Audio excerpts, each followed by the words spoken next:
What another crazy primetime game. What's going on? Wally, J-Bob, Jason.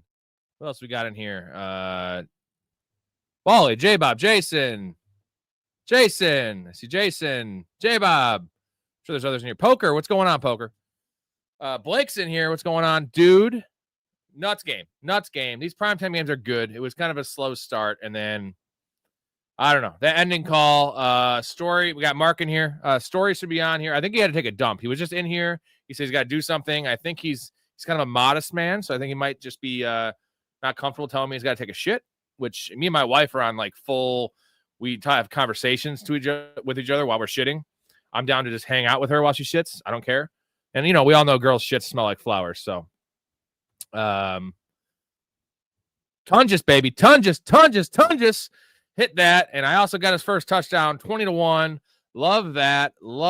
Missed that parlay I put on the earlier show by one leg, and literally by one leg because it was Mac Jones. 7.5. He had 5 rushing yards. God damn it. Have you guys seen Professional Fanatics? I made $500 off his picks last week. No way! How much? $500? Of course. Good say that, Kyle, you stupid jit. Shut up, fat ass. Mm-hmm. I just wish it said stupid Jew, just because we all know South Park was rocking that statement back in 98 before they got too, really crazy.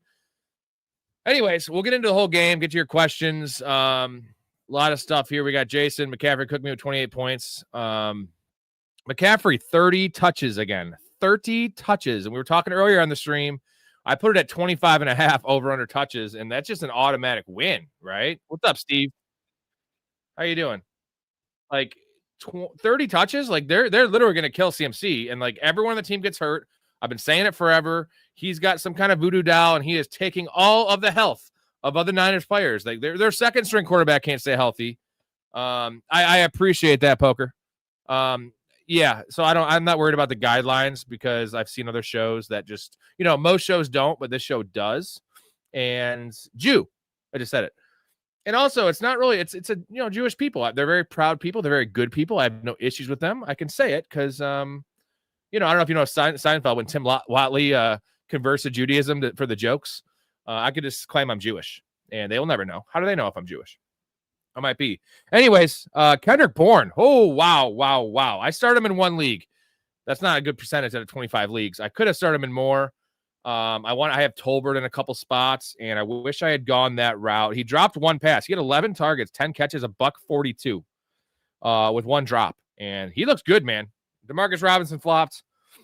Tungus, my boy, 11 targets, 7 catches, 41 yards, and a touchdown. Should have had 2 touchdowns. That CMC little leak out second touchdown. Tungus it was designed for McCaffrey. He was the pick route guy. But it was wide open for him. So either way, I'm not pissed. 17 points for my streaming tight end. Have him everywhere in almost every league I have Kraft. I think I have 7 Tunguses going.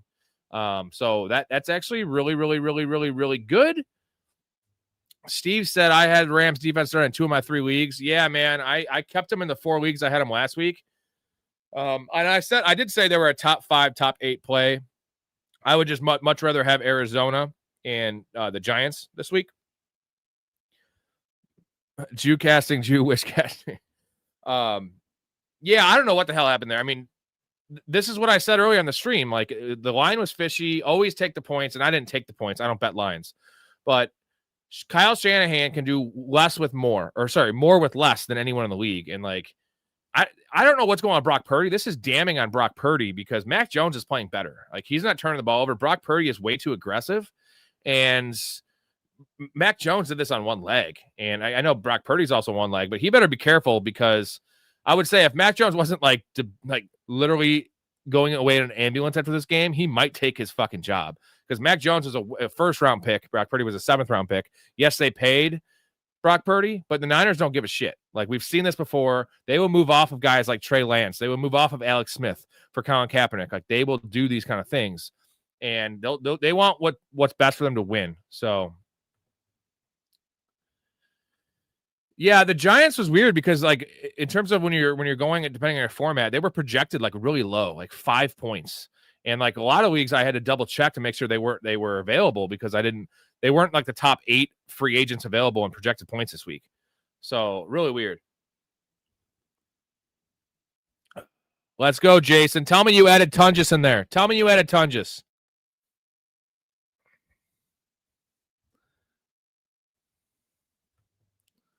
I will check that out, Poker. A username. Would you aim to make some trades if you were 2-2? I lost 2 in a row. I mean, it's all relative. I wouldn't make trades just to make trades. I have friends that do that. Like, they want to shake things up. I guess it's not a real life locker room. Like, the players don't know who's on their team. So, like, make trades that make sense. Target teams that have needs that you have, and target teams that have players and positions that they have an excess of that you need. That's how you win trades. And both, I keep on saying it. It doesn't have to be a winner or loser on the trade. Both teams can win. That's why trades get vetoed in home leagues, because people get pissed that, oh, I'm not involved in this trade, and both these teams got better. So don't ever just look to trade. But, like, if you find a deal that helps you, whether it be in the long term, in this case, probably the short term, because you're 2-2. 2-2 is fine. You're fine. 1-3 is still fine. 0-4 is a problem. 1-4 is a problem. 2-2 is fine. You could even lose this week. You're okay. You're okay. Just waiting on Story here to hop back in, and we'll get started with our little spiel. But anything else you guys want to talk about before we get started? It's going to be a fun show. I am quite liquored up. That game, I mean, the ton just bet almost lost. I couldn't believe it. Like, he had 25 yards. The bet was 25.5 with like 4 minutes left in the game. Ended up with 41. It's going to be sick if he lost that, because there was a play that he had he got pass interference on like a 3rd and 8 where he was running a 5-yard fucking slant, and it was an out actually, and it would not have been a first down, and he got pass interfered.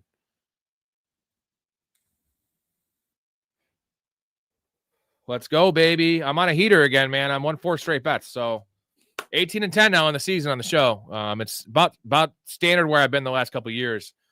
I started off 8-1 and then had a really bad stretch, and now I'm back on the good graces. So it sucks to sometimes jump in at a bad time with anything. But you just got to take the good with the bad, and track record speaks for itself, right? Like, it's just about placing every bet. That's the key. I want to shout out Blake for that awesome thumbnail of this video. He is now helping me out with thumbnails because I am Amish. Mine weren't bad. I'll say mine weren't bad, but like, his is fucking, it pops, dude. It hits you. And it got me real hard. And I'm still hard from that. And like, you can't see it because I have a small dick. But if it was bigger, you'd see it like, pushing up at the camera here. Man, this is not just special teams, but like defensive teams, like fantasy, and then just the games flipping from all this stuff. Not to mention the new rules where like the kickers are amazing. So now like getting the ball in the 35 is like 20 yards away from field goal range. Just everything is just insane. It's a new breed of football. And I feel like the last couple of years, unders have hit more, and unders always do hit more. Unders are traditionally like 53% of the covers for over-unders for totals. I feel like the over is now going to be 53% this year. So usually under is always a smart bet, but it doesn't seem that way now. Yeah, you know what sucks, Wally, is Blake Corum decided to fumble. It wasn't even a fumble. It was a fucking just botched snap where he didn't catch the ball, but counts as a fumble. Even worse than a fumble, if you ask me. Even though, hey, guess what? Kyron fumbled in a very important circumstance, so that's what Kyron does. I'm still not worried about Blake Corum. He's not going to lose his backup duty, right? He lost out on probably 10 snaps in that game had he not fumbled that play. So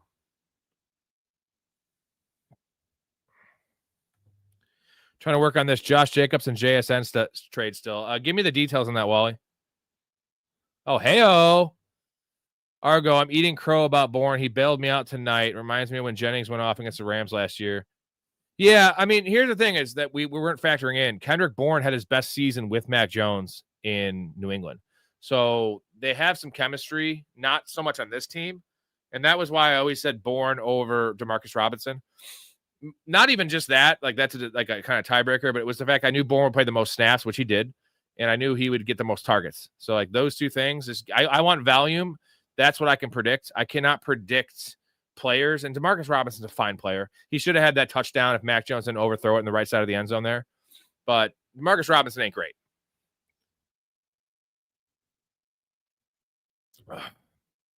David, yeah, that line actually was like 25.5. And then it shot up to like 34.5. And I think that was just most people just assumed that the Rams were just going to blow him out and like Corum would get more work. And he might have got it if he didn't fumble. Just a messy situation, dude. Very messy. It's all good.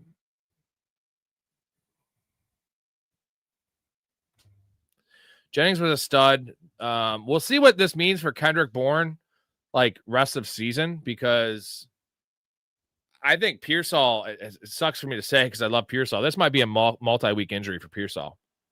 And then you mix that with Jennings going to be playing beat up all year. He has multiple injuries. Now you have George Kittle coming back. Shit, sorry. Got something going on my headset here. Bourne's not really worth holding on to, but like if the injuries continue, Bourne will be their number one for the near future. He looks good, man. The only problem with Kendrick Bourne has always been the drops. You saw it tonight. He had an easy little 8-yard slant he dropped, and that's his problem. But other than that, like the ability of Kendrick Bourne is he's kind of like a Kayshon Boutte type, just a good player, but has some flaws in his game. Also had Mac under 235. Didn't know he bust 300 on me. Yeah, man.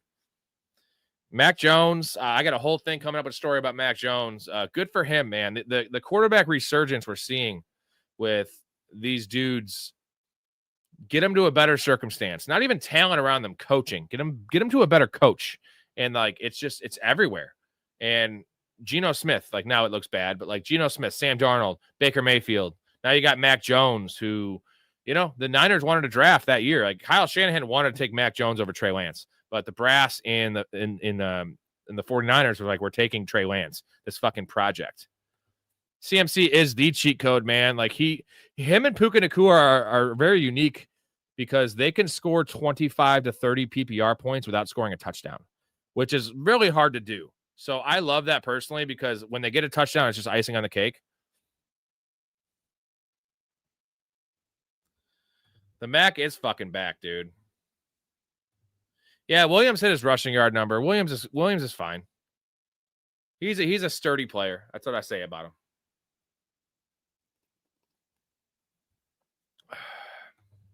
So yeah, Packers got you negative on primetime last week. Man, we all did it. Everyone started the Rams defense. I was starting the Rams defense last week against Indy because I just expected more of a Daniel Jones letdown game, and they did okay. They had a couple picks and some sacks. But what did the Rams defense have? 1 sack in this game, and that was in the last possession of the game. I don't get it, man. Niners offensive line played amazing. Wally's offer is CD plus Mason for Jacobs and JSN. Yeah, you want Jacobs and JSN.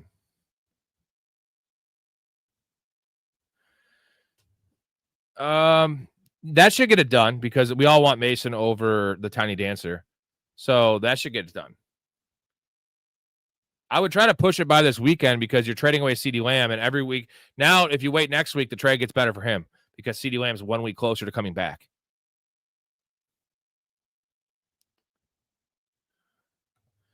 The only thing you should be considering in terms of trading CMC is not about the rushing attack being lackluster. It's about his health, and he had another 30 touches tonight, dude.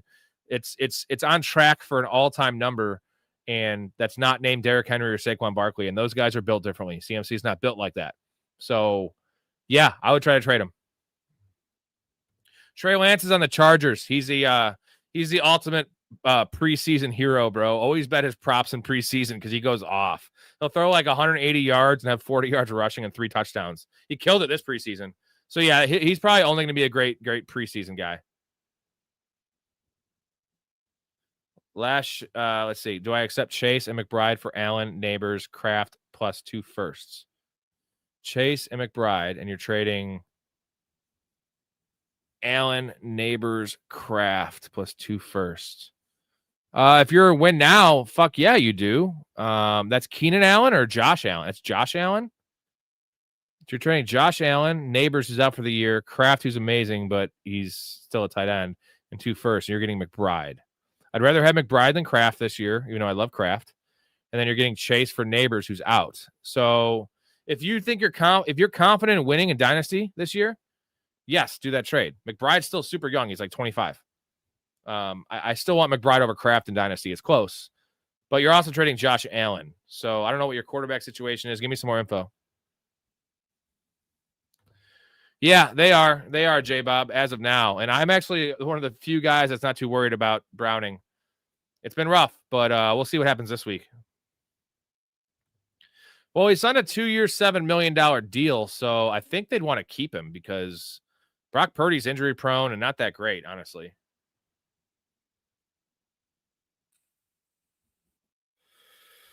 I would rather have Zay Flowers than Keenan Allen, Wally. So if you could do Allen for Olave, yes, I would keep Zay Flowers, especially with the Ravens being like a 1-3 team. Zay Flowers down the stretch with a healthy team with Lamar might just go nuclear, and the opposite end of it, Keenan Allen might wear down. Yeah, but make it Keenan Allen. Don't do Zay. If you have to do it, maybe. But I would much rather have Zay than Olave. And I love Olave, dude. Love Olave.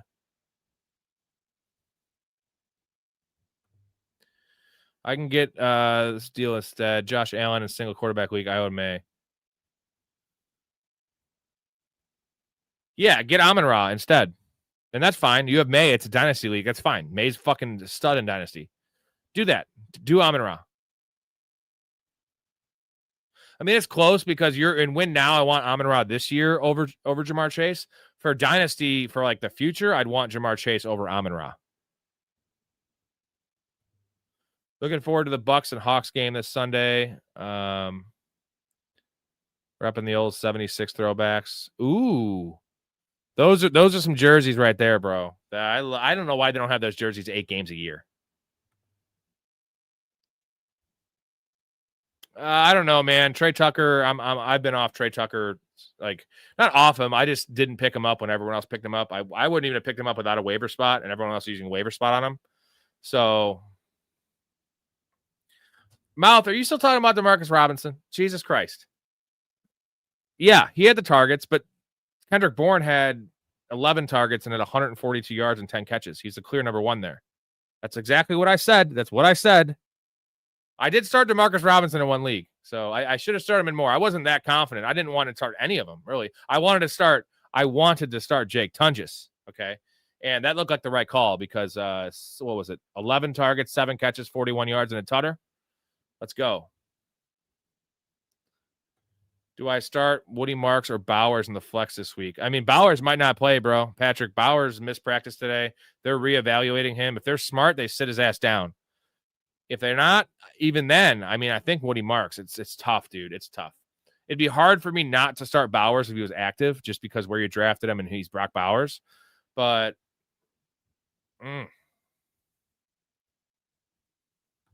Winky D, what's up, bro?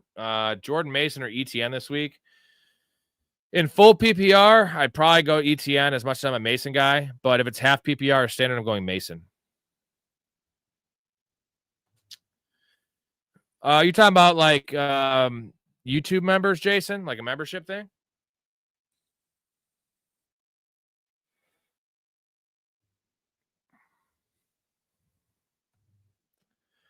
Poker, I'd say full PPR Godwin, even though I hate it because Godwin looks terrible. Half PPR Travion.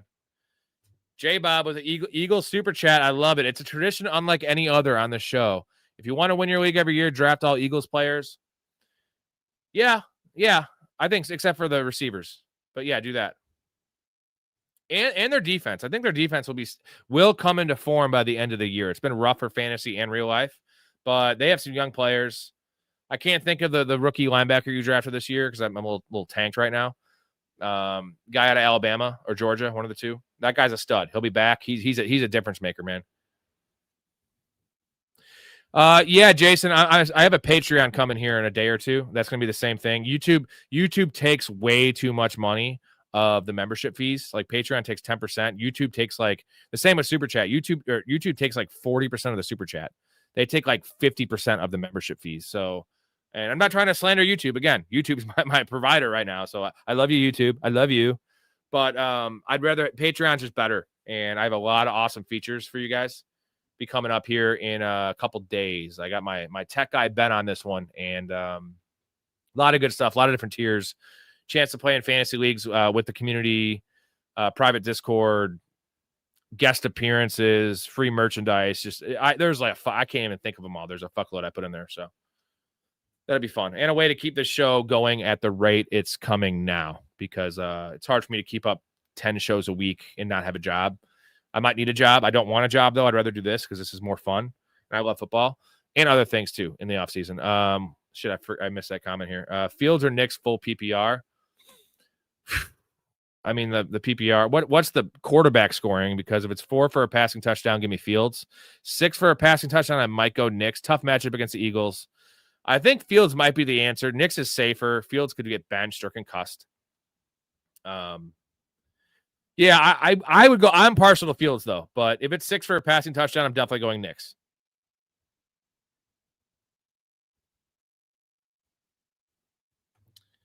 It should be up in the next couple days, Mark. I'll make the announcement. I just want to make sure it's clean when it comes through and there's no issues. Again, I'm Amish, so I got other guys help me with these things. But yeah. Patreon, it's a content creator like donation. There's a lot of perks. You become a member, and I don't know how to describe it, but J-Bob, usually it's late night. I'll get that. Once I get the Patreon up and I get another Discord going, we will get a set schedule. It won't ever be totally set because, sometimes these primetime games go late. Sometimes, there's different days. But typically after every primetime game, Monday, Thursday, it's at like 11 o'clock. Sunday after the games, after Sunday Night Football, it's at 11 o'clock. Other weekends are late. Weekends are midnight Central Time for the weekend shows. Gambling show Saturday night. Friday is kind of just a random drunk fest of just fun. Mark says Coleman or Judy full PPR. Face Kyron already tonight. It's Judy in full PPR. You got to go with the value, man. I know it's a rookie quarterback, but thank you, Mouth. Shout out to all the guys helping me out here. I appreciate you. Be growing stuff. Pittman, Marks, or Chase Brown. Again, this kind of comes down to scoring a bit. I think in full PPR, you have to go Pittman. And then half PPR, I don't know, man, Marks or Chase Brown. That's so tough. It's so tough. I know Marks seems like the easy name, but is it? All right. What teams do you have for upsets this week? Braden, we're going to come back to that comment in a second. I got Mike Storey here, and we're going to get to our little thing, and then we'll get to all your questions. Yo, Rob. We got Mike Storey in the house. One of the brightest football minds I know. Also, one hell of a handsome man. How you doing? How did you enjoy that game tonight? And how was your poop? I figured you picked a long poop. I told you I had to take care of something. I'm not getting into it. But, man, that game was something else. I texted you at halftime. I'm like, this is a fast-moving game. This was – I don't think anybody was terribly excited with how things were unfolding for the Rams. I know that some people had started the Rams defense in fantasy, and that was not the right play, as it turns out. But, man, What a call on Tungus last night. We're going back and forth on it. And I hope everybody jumped on that – on the over 25.5 receiving yards, because that was that one was but starting the game with a touchdown. Well, he had 11 targets, bro. 11 targets. And he should have had it in 2 other plays. Either he should have had 2 touchdowns. I said it. Whatever. I don't care. Fantasy play awesome. He looks good. He is like a thinner version of Jason Witten. I don't know how to compare him, but I feel like they have their tight end of the future, backup for Kittle when he gets hurt. And 2 years from now, Kittle's gonna be a dinosaur. That's the Niners. Farrell's still there too, so I thought Farrell's just a blocker, though. Yeah, well, I mean, he gets a few targets here and there. I thought he was going to kind of slip into the. I didn't think that Tungus would be this move tight end that we're seeing. It's very exciting. Yeah, I kind of wish I have got Brock Bowers in one league, and I'm very nervous about if I kind of actually want him to sit, because just the way things are going, I'd rather have an upside with a grab Mayer, grab Michael Mayer right now. I know he might not play because of concussion, but he's also questionable right now. I've got Dalton Schultz slotted in there, but I might go with Tommy Tremble. Yeah, but Dalton Schultz is the epitome of just a guy. He's gonna get you 4 for 30 every week, which is fine, right? 7 points, but it's you're horny and you go to a bar and there's a fat chick. And you could fuck her, she's gonna suck your dick, but it's not gonna be good. And you had sex, but did you really have sex? Wouldn't you rather hold out for something better, right? This analogy is turning me off of Dalton Schultz here. Yeah, I know. That's what Dalton Schultz is. You had sex, you came, but she smelled terrible and she looked gross, and you had to have the lights off. I mean, I like lights on sex personally. Story. What about you? I can go either way. It depends on the mood. All right. I get that. Most girls like the lights off. It's weird. Like I've been with hotties. They like the lights off. I'm like, you look awesome. Like this is like an art form. Don't do that shit. Anyways, we're going to get to the game here and some stuff. I'm going to hit you with the intro and then it's going to be you'll like it. And then we're going to get to the stuff.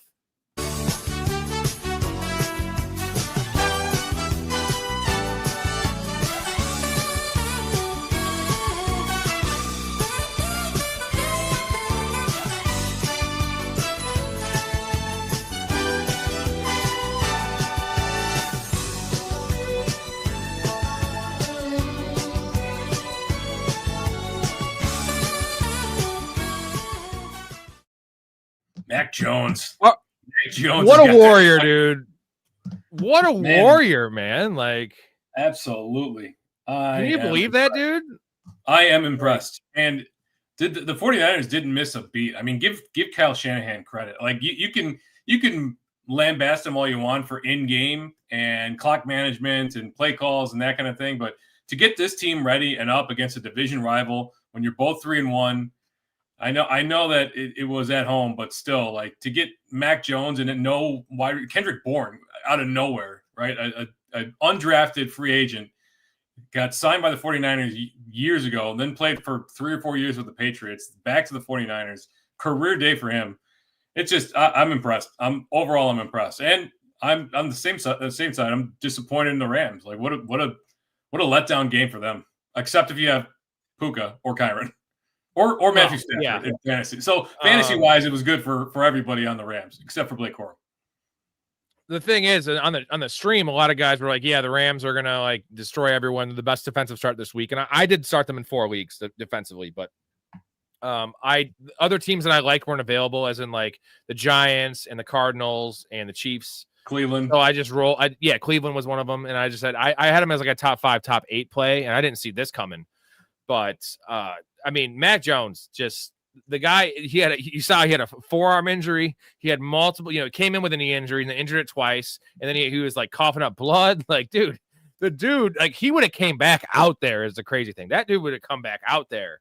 It's awesome, man. I mean, good for Mac Jones, right? Like the dude has been shit on by fantasy community, by real life analysts, by everyone. Cause where he was drafted wasn't crazy. What was it? Like 12th overall, 15th overall, 17th overall. Yeah, I think it was in the teens, but like the Niners did want him in that draft over Trey Lance, and I would have been a better draft pick than Trey Lance because they just would have never started me and they could have just moved on, wasted the first rounder, not like lost games. But we're going to get to 2 big things. I'm going to get to your thing real quick. Here you go.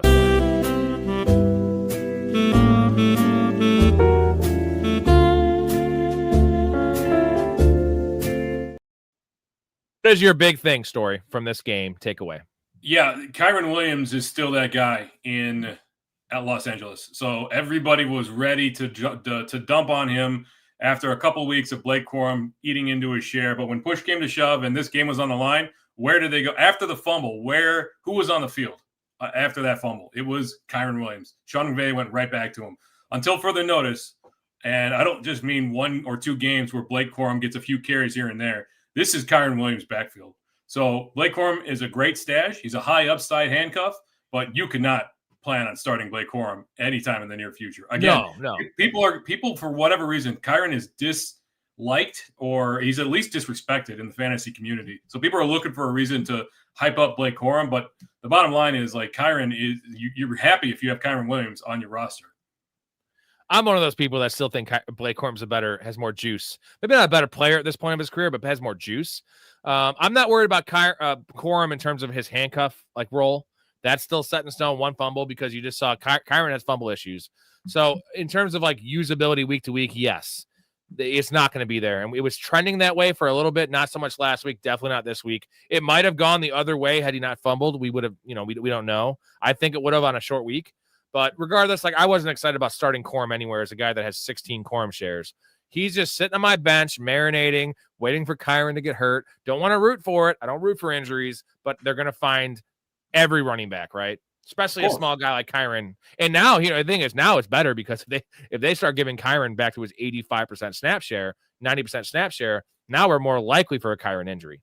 And I'll get to my big thing here. I have 2 things. CMC, 30 touches again. Short week. I mean, The dude is just taking a pounding, bro. Like pounding. There's no ways he can keep up. And like hopefully when Kittle comes back, and if one of Pearsall or Jennings or both comes back, he might get 22 touches. That's still a lot, but it's not changing anytime soon. And they're just going to ride that guy into the dirt. Kyle Shanahan never learns his lesson. They had to use him in this game. I'm not saying this game was the problem, but just it's the whole year so far. They're 4-1. And the dude has like 120 touches. It's fucking nuts. It's insane. They kept the ball on the ground quite a bit. I think Brian Robinson had a fair number of carries in this game. And at least the targets aren't as punishing as the fucking runs up the middle. So they have stopped that a bit. The other big thing is just Puka Nacua, man. And like, I want to just say how pissed I am at Sean McVay for like, me and you are very level-headed, smart fantasy players. And we hear Matt Stafford, epidural and all this stuff. It's very cryptic. We're just like, we're not drafting Puka Nacua, even though he is kind of quarterback proof, but to return a first round pick with Jimmy Garoppolo isn't very, you don't want to start your year with a backup quarterback for your number one receiver. And that's kind of how we didn't think maybe Stafford wouldn't play week one. We thought maybe it'd be like an off and on problem all year. He looks great. He's fine. That was bullshit. We got fucking duped and fuck that. But he seems like what I said before you joined here is CMC and Puka are literally the two players in fantasy right now in PPR that can put up 25 points every single week without scoring a touchdown. And that is like an elite company that there's not many players in the history of the league that have ever been able to put up that many points without scoring a touchdown. And like those dudes, like touchdowns don't even matter. They're going to get 10. Puka gets 10 catches every fucking week. CMC gets 8 catches every week as a running back. Fucked. God, it's such a narrow target tree there in Los Angeles. And people were worried about Devontae Adams, but that seems to not matter because this team goes to two people. Like the targets go to two guys. And that, I mean, yeah, Tutu Atwell had a deep shot, and you might have Higbee get a catch here and there. But the bottom line is like Stafford's going to go to his guy. Puka's his guy, and now Devontae Adams is a big play threat. So they've got their wide receiver situation locked down. So there's some teams out there that got lucky and either Puka dropped or CMC dropped, and they got Puka and Christian McCaffrey. Not a whole lot of them just because of where they were going, but there's a few teams out there that are really pretty. I will say Terrence Ferguson, the rookie, he looked pretty good, and Higbee's always going to be there, throwing in his spine. But if for some reason Higbee has a major injury or they just go away from him and you start getting a juiced up tight end, like Ferguson's a juiced up tight end. That guy is good. Like he has some ability. His hands are solid. He's going to have some really nice matchups in terms of like outside linebackers on him. So in the future, down the stretch, keep an eye on that guy. What do you think about him? Terrence Ferguson's great. He was a great at Oregon, but he's got a long way to go to climb the depth chart. Like Davis Allen's still in front of him. So I don't know that is anything more than a deep dynasty stash at this point. Really? You think Davis Allen's ahead of him? I don't think so after this game, bro. You watched it. We saw it, Davis Allen 2 for 21, Terrence Ferguson 1 for 24. Or excuse me, Davis Allen 2 for 24, Terrence Ferguson 1 for 21. If you go to the depth chart, he only had one catch. All right. Yeah. Thanks for shitting on my point, you prick. Yeah. So it's not even on the radar for redraft, and it's only deep dynasty leagues that I'm even interested because this is the system doesn't really set up for tight end usage really either. You might get a tight end lucking into a touchdown in this system, but when was the last time you could comfortably start a Rams tight end? Higbee during that 4-game stretch like 5 years ago. Yeah, remember that? That's about it. It was awesome. He was awesome because he was catching a touchdown every once in a while. Before we get to questions, we will get to your questions, guys. Bear with us here. Brock Bowers, I just want to hear your take. You're a Brock Bowers owner. I lost money on him last week on that stupid fucking bet. Fuck you, Brock Bowers. Fuck you, Raiders, first of all, for not benching him week 2. It doesn't look good. So they have a week 8 bye. They'd be best suited to sit him this week if they want anything. Otherwise, he's going to nurse that till week 8, and that's only a 1-week break. What are we doing with Brock Bowers? It's like, a what strange. Are you doing? Yeah, I'm very disappointed that the Raiders chose, especially because they had Michael Mayer. They've got a decent pass catching option at the tight end position. Now, nobody's Brock Bowers in this league. He's a different animal when he's healthy. He's got a PCL strain, which means getting hit in the side of the knee is a real problem. So exposing that knee to hits is where things get a little iffy. I know what the Raiders are doing, and you look at the routes that he's running. They're protecting him. They're not letting him go deep downfield where he's going to open up, and that knee's going to be exposed. That's the problem. You're not getting deep shots. You're not getting crossers. You're not getting things that allow him to utilize his size and speed to get into space and make plays happen. He's a middle-of-the-road tight end. He's a low-end tight end 1, high-end tight end 2. You might have a better option, but the problem is it looks like he's probably going to sit, and then he's probably going to – this is at this point, it's a multi-week injury. They need to shut him down for 2 weeks, 2 solid weeks. And I would rather they have done that in week 2, and you could have made other options. I know some people probably lost their matchups, but there's a good chance he got downgraded to did not practice today. Really strong chance he didn't play or he doesn't play. Then he comes back next week, re-aggravates it, and we're going to have this off and on until they get to the bye week. So it's frustrating. There's really not much you can do it, but I don't think you'll have to make that decision this week. I'm fairly certain he's not going to play.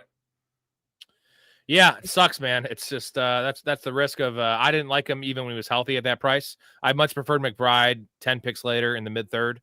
But all right, my dog is outside right now barking. I forgot he's outside, and my wife's sleeping. So I'm going to leave you with 2 things to talk through, and then we'll get to all your guys' questions in a second.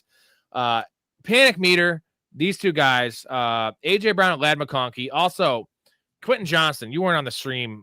So Tuesday and Wednesday, I was getting just so much shit about my Quentin Johnson hate. As you know, I was a Quentin Johnson defender last year when everyone else was hating on him. He's wide receiver 4 right now. Keenan Allen's wide receiver 11, and Lad is wide receiver 51. My take is Lad McConkey will outscore in full PPR, outscore Quentin Johnson the rest of the season. He might not finish higher than him for total, but like from this point on, I'd rather have Lad McConkey full PPR than Quentin Johnson. Give me your thoughts on that. Give the people your thoughts on that. Also, your panic meter on Lad McConkey, which will tie into that, and then AJ Brown. Give me a little piece on that, and I'll be back in a minute. AJ Brown, I'm less worried about than Lad McConkey. AJ Brown is the Eagles. I cannot believe this, but the Eagles did not complete a pass in the second half last week, which is wild when you think about it. So they don't want to run or pass the ball if they don't have to. The thing is, it looks like this team has kind of come together, and they might have a come to Jesus moment with AJ Brown at the very least. Now he's had 3 bad games, 3 awful games, and 1 really, really good game. This team cannot continue on this path as it stands. So I'm not really worried about AJ Brown right now. And there's nothing you can do about it. You can't trade him. The opportunity to trade him was after his week 3 blow up. You can't trade him right now. So you kind of just got to grit and bear it and hope that the game script unfolds to the point that he gets the looks that he deserves. Not just the looks, but the quality looks. So that's AJ Brown. I'm not too worried about it. I am really worried about Lad McConkey, and I don't agree with Rob's assessment. I think that Quentin Johnson will outscore Lad McConkey from here on out. Keenan Allen has that kind of simpatico relationship with Justin Herbert. I thought at the beginning of the summer, that's exactly where Keenan Allen was going to end up going. That's where he went. So that's taking a lot of the underneath routes that Lad McConkey used to eat on. And if he's not thriving on volume, there is I'm hugely worried about Lad McConkey. I would even look to see if you can unload him. This is a sell low, but I don't see this getting any better for Lad McConkey in the future. I think Quentin Johnson will outscore Lad McConkey. He looks like he's leveled up. Lad McConkey looks like he's just a role player now. Well, you can't trade Lad McConkey. What are you going to get for him? At some point, you got to cut your losses, right? Sunk cost. I get it. I know you love that, but that's not really an explanation for you're not even going to get Chris Olave for him, bro. You're going to get what are you going to get? Well, Eddie DeMarcado? You get the mental release of not having him on your roster and not feeling like you have to start him every single week. Frankly, I would trade him for Keenan Allen at this point. No, dude. Story, you're the problem in the fantasy community right now. Okay, you're the problem. I'm not gonna hold on to hope that that somehow things change radically when the Chargers are winning. When this team looks very good with the setup that they've got right now, why would I think that anything's going to change other than the hope for Lad McConkey is that one of those 2 guys gets injured. That's it. I hate Lad McConkey. I hated him this year. I hate him. I don't think he's very good. But why am I now the Lad McConkey defender? It's fucking wild. If I had him, I have one league. Fortunately, I saw this coming early on or late in the season when they signed Keenan Allen. I got off of Ladd McConkey huge. I told you this 2 years ago. I told you this at Georgia. You cannot be an alpha in this league if you are going to post zeros in college football in the SEC. That just cannot happen. If you go through a game where you don't get a single reception in the SEC, then you're off. I don't care. I get it. He had a great year last year, but we're seeing the real Ladd McConkey now. When push comes to shove, Quentin Johnston's an alpha. Ladd McConkey's a beta. Tell me how you really feel, Storey. Jesus, I love it. I told you this 2 years ago about Ladd McConkey. Coming up next on First Take. Yeah. Stephen A. Smith and the fickin' hizzy. I gotta turn the air conditioning back on. It's too wild in here. I love it. All right. We're gonna be pretty behind these questions. I'm gonna get to all of them though, because that's what I do here. When Storey, if and when Storey leaves, I'll stay on and answer all your questions. That's what I do. I'm a man of the people. We're gonna get to them all. But Super Chat is enabled, gentlemen. So if you want to help donate and keep this channel running strong, get your question answered right away. You don't have to wait 20 minutes. I'd appreciate it. I'd really appreciate it. And here you go, right here. Can I borrow some money to put my stuff in storage? Come on, guys. If y'all just help me out a little bit. Each one of you just put in a little change.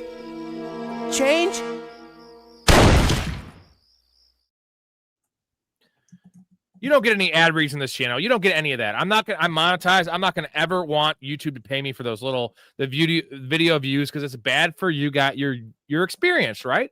So we want to keep that shit awesome. We're going to keep it going. Here's the questions. First question, kind of an existential weird one here. What teams do you have for upsets this week? I'm feeling Tennessee and Jacksonville this week. J Bob with a super chat says, "Let's go Birds."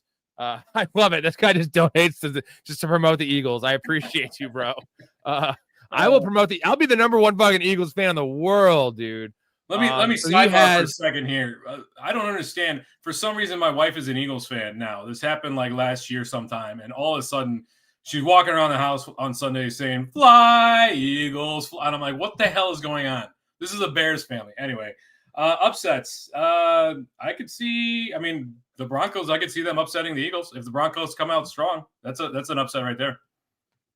Broncos are plus 3.5. I'm gonna throw some other ones. So he says I'm feeling Tennessee and Jacksonville.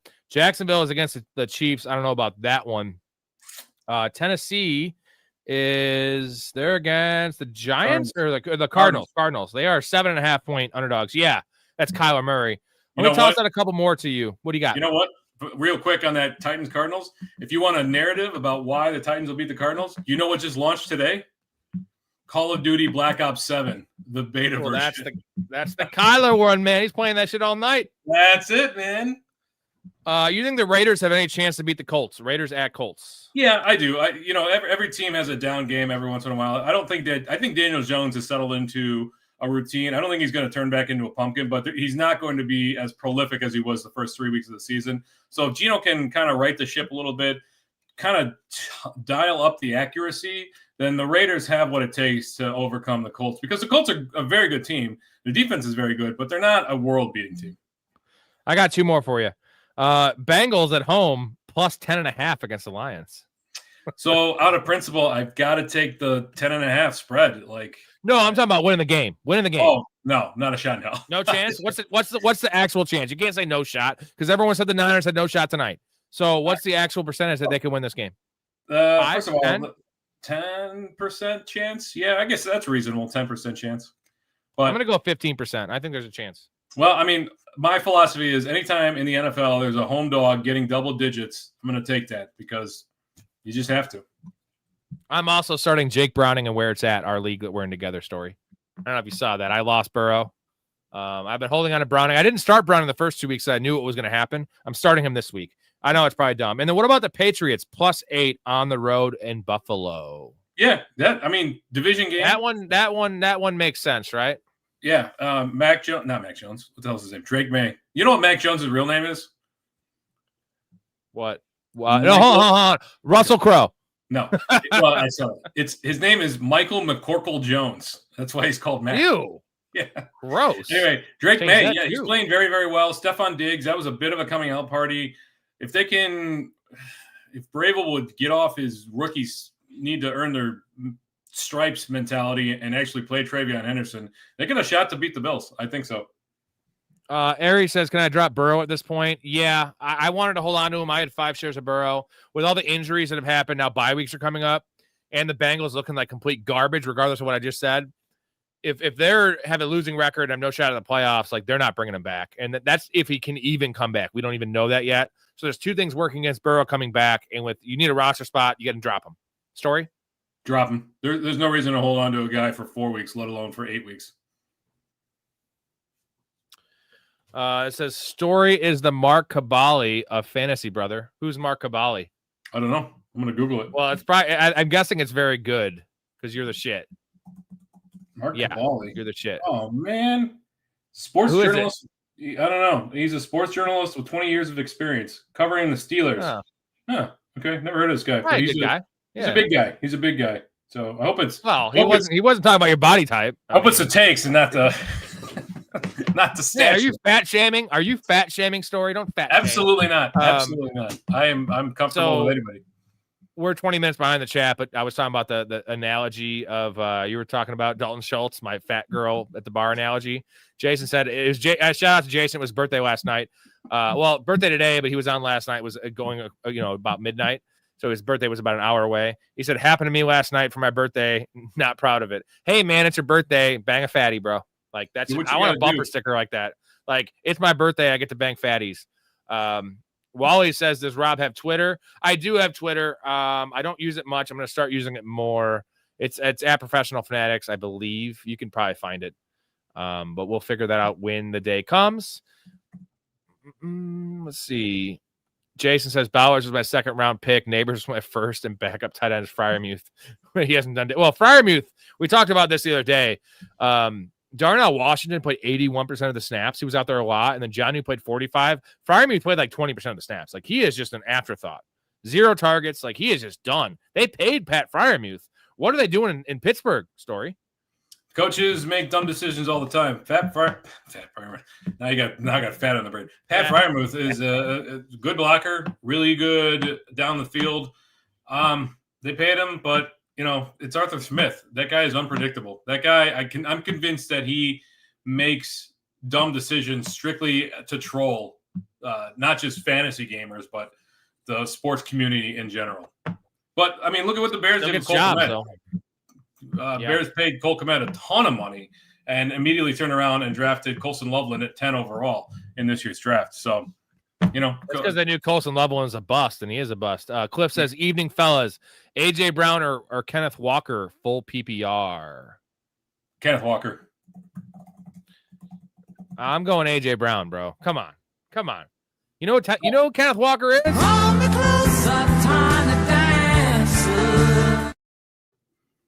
Yeah, it'd be really nice if he would stop running backwards at some point in his career. 50% of the snaps. Give me A.J. Brown. Give me a tried and set.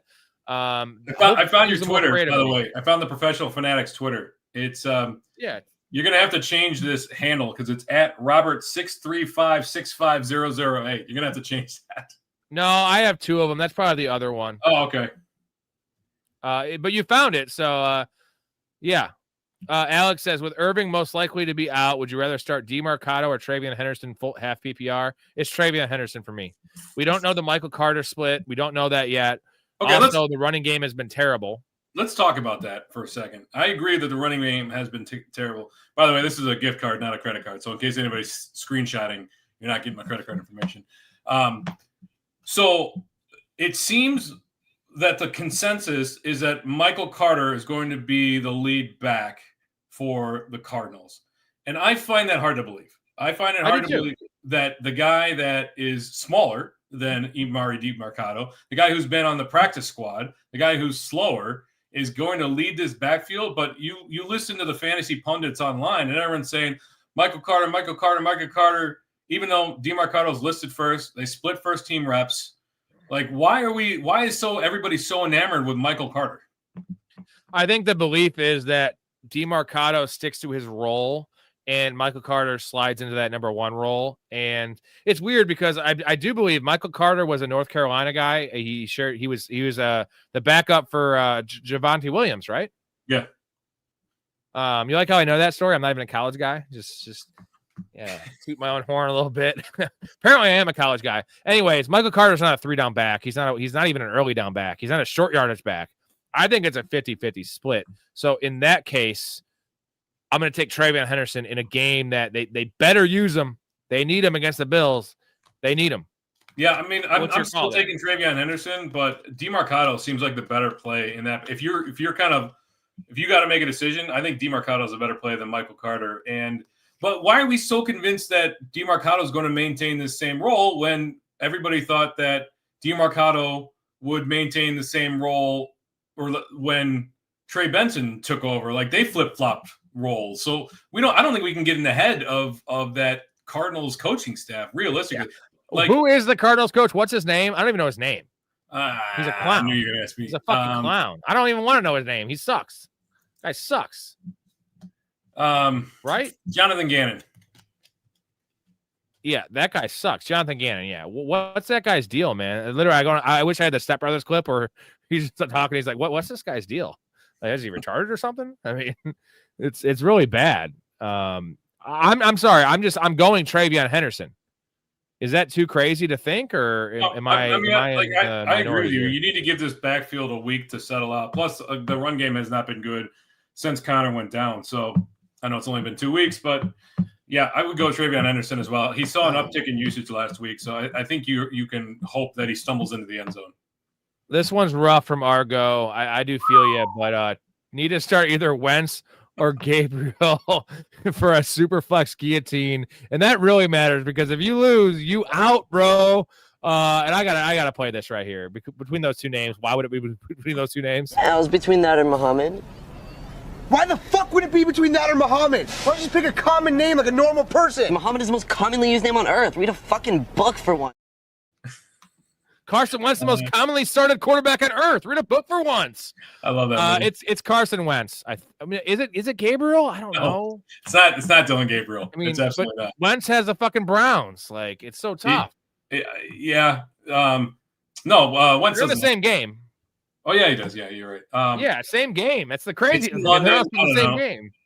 Yeah. Because it's not like Gabriel has a good matchup either. The Vikings just destroyed Browning, so it's got to be Wentz. Gabriel's a technician. Wentz is a gunslinger in these days, so I would go with Wentz. Go with the gunslinger, right? Yeah.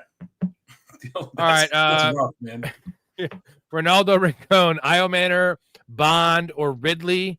It's Io Manor because I don't think Ridley's playing. So if Ridley misses, it's definitely Io Manor. If Ridley plays, it might still be Io Manor. And Bond, I got to see it one more week. Yeah, I agree with that on the Bond. Everybody's all juiced up on Isaiah Bond because of the Cedric Tillman injury. But again, we saw this with Trey Tucker. Like, just because a guy pops off for 1 week doesn't mean that he's the next coming when it comes to fantasy goodness. It's Io Manor. I don't think you can trust Calvin Ridley. I'm not saying you drop him right now, but he's really, really close.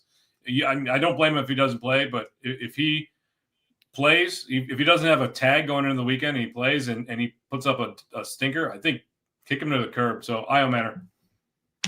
All right. The problem is it's a tough matchup there.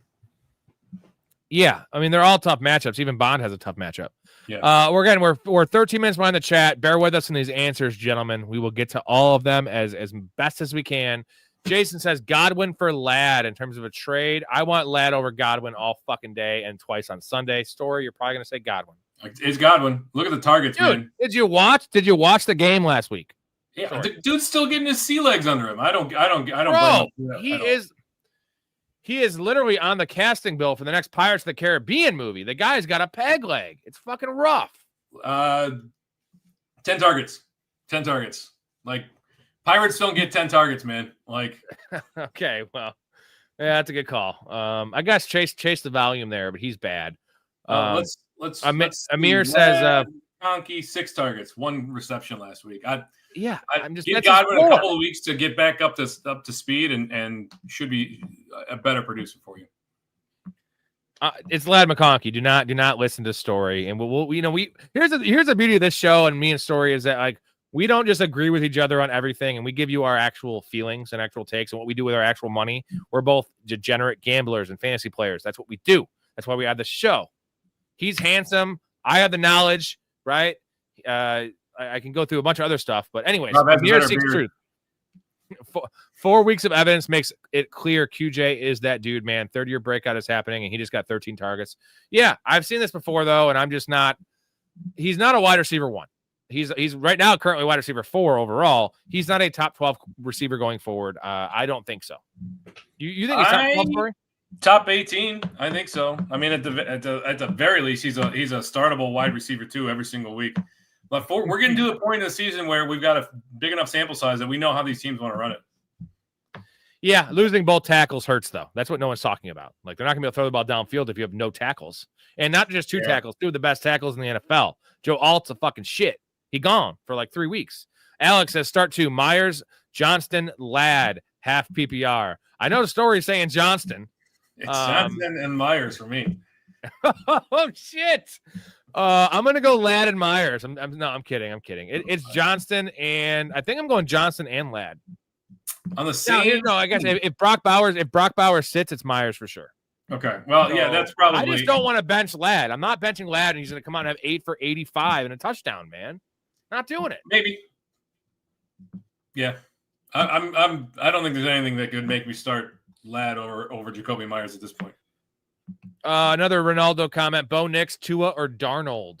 It Tua. can't be Tua. No, not Tua. I don't know why I said that. Bo Nix. Bo Nix is playing well. Tough matchup.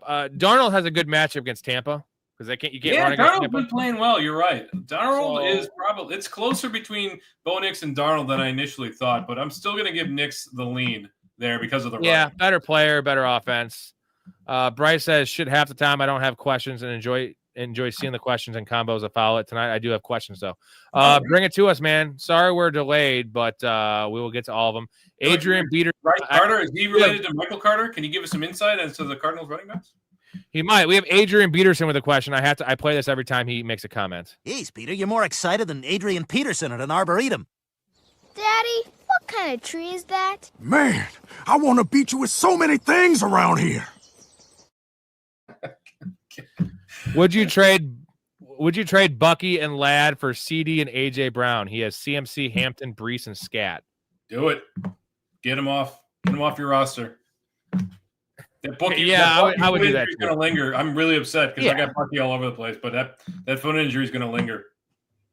Right. That's the deciding factor, is because like you are trading for an injured player in CD, but you're currently trading a possibly, most likely, could be IR bound Bucky Irving. Yeah. And when he comes back, I think they're going to realize they can't give Bucky fucking 60 touches in 3 weeks. Or it was like 68 touches. It was some crazy number, dude. Dude, he was in a boot on crutches this week. I find it hard to believe that he's playing in the next month. Wow. You heard it first from Story. Superflex, Geno Smith or Rashad White? I mean, you go with the quarterback. You got to go with the quarterback, yeah. I mean, you have to. Even if it's Geno Smith who might get benched. But the nice upside is there's Kenny Pickett's the backup there to Geno Smith. So, like, it's got to be real bad to put in small hands Kenny Pickett, right? Like, it has to be really bad. He won't get benched. There's almost no chance that he gets benched. Yeah, Carol loves him. Buddy picked up Broncos to beat the Eagles. Get this guy out of here. That's J-Bob. He's an Eagles guy. You said you like the Broncos. I said it could happen. I didn't say it's going to happen. I said it's a possibility. I could see. And Vegas has the line at -3.5. It's not like they're 10. It's not a huge. Yeah, it's not a huge line. The Broncos have a top 3 defense in the NFL, and that's just facts. Would you take ETN over Genty or Judkins? No. I would probably rank it Genty, Judkins, ETN. Yeah, I'd go it's that close. same. Judkins and ETN's like tied, right? Yeah, ETN's got the pass catching upside, but Judkins is going to get all the work. So, but Genty's the man. Zay says, when is Call of Duty Ghost 2 coming out? Is that what just came out today? Is it Ghost 2? Ghost is the worst. Black Ops 7 beta came out today. Call of Duty Ghost 2. I hope not. Ghost was the worst game. The maps were huge, terrible. We got Ryan in the chat. What's going on, bro? He said he bet Bengals. He bet Bengals beat the Lions. That's probably a 3-1, man. Maybe more. Plus like 380 is my guess. So I can get on board. Yeah, like I said, I'm taking the spread. So yeah, I'm thinking he might even talk about money line, but the spread is more juicy. But Travion or Marks for the flex from Argo Story. Ooh, I want to say Marks because of the comments that the coaches made this week, and I think it's a two-man backfield, and you've got a better opportunity and better chances of scoring a touchdown with Marks than you do with Travion, because Gibson's still working in. They're still splitting carries pretty evenly. So, yeah, give me Woody Marks. Whoa, just try to pitch for Kittle. Yeah, Kittle's coming back week 7 at the absolute latest, from what I hear. Right? Like, he's probably coming back week 6. Although, Jake Tungus might have something to say about that story. He's going to keep Kittle on the IR forever. Yeah. Can we address the elephant? Fucking cross-dressing queer Bad Bunny halftime show in the Super Bowl. Where is the NFL going? Fucking woke. Yeah, see, I don't even know who this dude is. Apparently, he doesn't even speak English, and I didn't know he's a cross-dresser, but he kind of has piercings, and he looks like a chick. That's the halftime show. I thought it'd be Taylor Swift. Wouldn't that make sense to have Taylor Swift as a halftime performance? Well, can you imagine how embarrassing it would be to have Taylor Swift there and the Chiefs not make it to the Super Bowl? Well, but they would make it to where the Chiefs did make the Super Bowl story, which is what they always do. So I know exactly why the NFL is doing it. I don't agree with it, but I know exactly why they're doing it. The NFL is trying to grow their global audience, and they're trying to replace fans that are aging out the demographic, because the NFL has alienated a certain number of fans on the right for certain related statements and so on and so forth. So those guys are aging out. They're looking for younger fans, and they're looking for a global audience. That Bad Bunny crosses both of those. Again, I don't know anything about the guy other than I know he's a rapper, but that I don't think I'm going to be like you. Yeah, I'll watch the Super Bowl. I don't watch the halftime performance anyway. But like, here's my thing. Literally, NFL does not need any more fans. There's enough fans. They make enough money. Stop doing dumb shit that pisses off the real fans, because if this is true and he is like a cross-dresser or a tranny, like, I think they're funny, but like, I'm not against the movement. I'm not for the movement. I'm kind of in the middle. I don't care about the movement, honestly. And I don't care about watching it at halftime. It's fucking weird. Is it weird? I mean, halftime's when you check Twitter, go get something to eat, refill the fridge, bang your wife, whatever you want to do. At a Super Bowl party? That's gutsy. Wow, we got a $20 banger from Jason here, man. Thank you, dude. Give Bali the respect.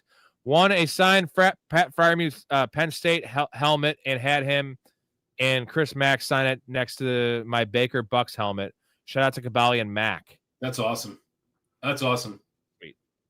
That is sweet. I want some signed shit. I do have it signed. That's a Dwayne Haskins jersey.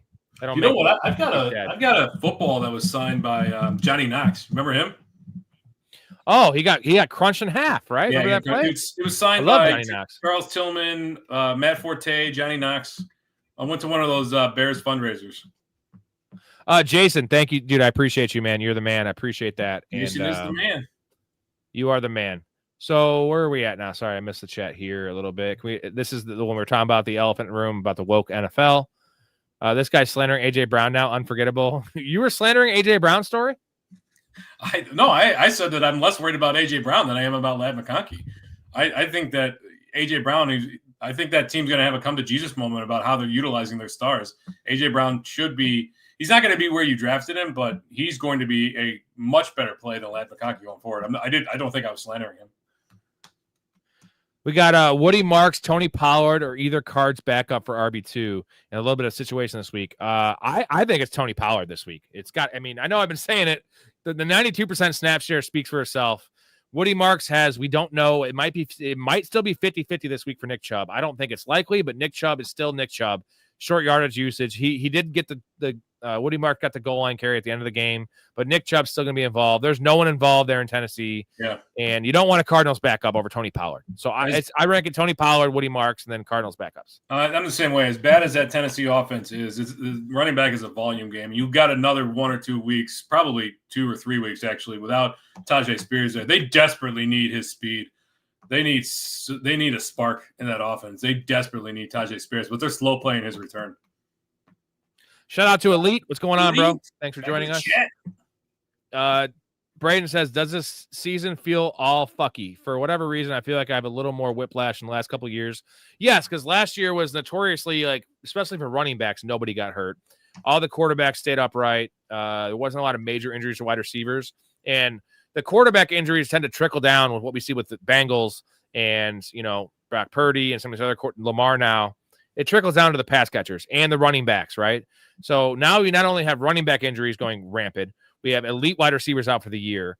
2 of them just happened last week, Tyreek Hill and Malik Neighbors, and we have running back injuries and the quarterback. So it's like, and there's and Brock Bowers, dude, and offensive linemen. That's been the story since the summer. That's been a real problem this year, and it's affected a number of teams and key defensive players. Like, we had people short memories, but we had a beautiful season of very few injuries last year. This feels about right. Like, this is about the time of the season where you open up your fantasy app and you're like, this guy's questionable, and it's just going to be that way. Like, that's just the nature of the game. That's why we've been stressing, get those backup running backs on your roster. You don't need Isaiah Bond, like, unless you're desperate at wide receiver. You don't need Isaiah Bond. What you need is Blake Corum and Isaiah Davis. Rico Dowdle, baby. Rico Dowdle, yeah, exactly. Yeah.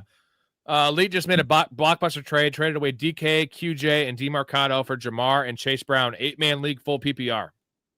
The fact that it's an 8-man league, now there's Bengals questions, but if the Bengals can come back to this being a top 15 offense, I think you win that trade. I mean, because DeMarcado's a nothing in an 8-man league. So essentially it's DK and QJ for Jamar and Chase Brown. Right. If you have the wide receivers, I like it. It's kind of a wash for me. What do you think, Story? I would love to say that the Bengals are going to right the ship, but I don't believe in Zach Taylor, and Jake Browning looks really, really bad right now. That offensive line is a sieve.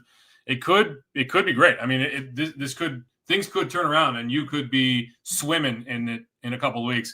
It could also be a real struggle. Like, this is pushing. This is all in. This is pushing your chips in, and I like it. I like this is the kind of trade that wins you fantasy leagues if it pans out. But I think there's probably only a 30% chance it pans out. Right. It's literally like Sex Panther, right? Like 30% of the time, it works every time. It smells like pure shit. AC Does Sports. Michael Carter, good to go over Bateman or Mims. Oh, man. Not Bateman this week without Lamar. I think Mims, though, has carved out a nice little role, and he's playing a little bit more. Now, a little bit more for him is 50% of the snaps. Full PPR, I'm going Mims over Carter. If it's standard or half, I might go Carter. I mean, the problem is, even with the role, Mims doesn't catch a ton of passes. Like, let me see what he did last week. Mims. All right, 6 for 69. 20-yard rushing. He had a 20-yard rushing touchdown, though. 6 for 69. Yeah, you get that upside rushing. Yeah, if it's PPR, I'm going Mims. God, I really don't want to start anybody on the Cardinals running back this week, like, if I can avoid it. So I'd probably talk myself into Mims in PPR in half and Carter in standard. CK, try to help me read this comment. For my Drake, BYR, Marvin Harrison or Myers? BYR. Who is BYR? I think BYR. For my Drake. We'll just talk about this. Yeah. Drake, BYR, Marvin Harrison or Myers, standard league. You got to send me another message. He means Drake for my Drake London. BYR. Hang on. Yeah, he's looking. How you doing, Steph? BYR. Bitch, you reek. Yeah, I don't know what that means. I don't know what BYR is either. Yeah, well, give me another message, CK, to help clarify that. Sorry, dude. Elite says, looking for a tight end upgrade over Mark Andrews. Should I trade QJ and Marks for Bowers or a different owner? I could do Marks for Kittle straight up. Marks for Kittle straight up. Marks for Kittle. Do not trade for Brock Bowers right now. Like, it's just it's very, very, very questionable. Yeah, don't go looking for injuries. We say that all summer. They'll come find you. They will find you.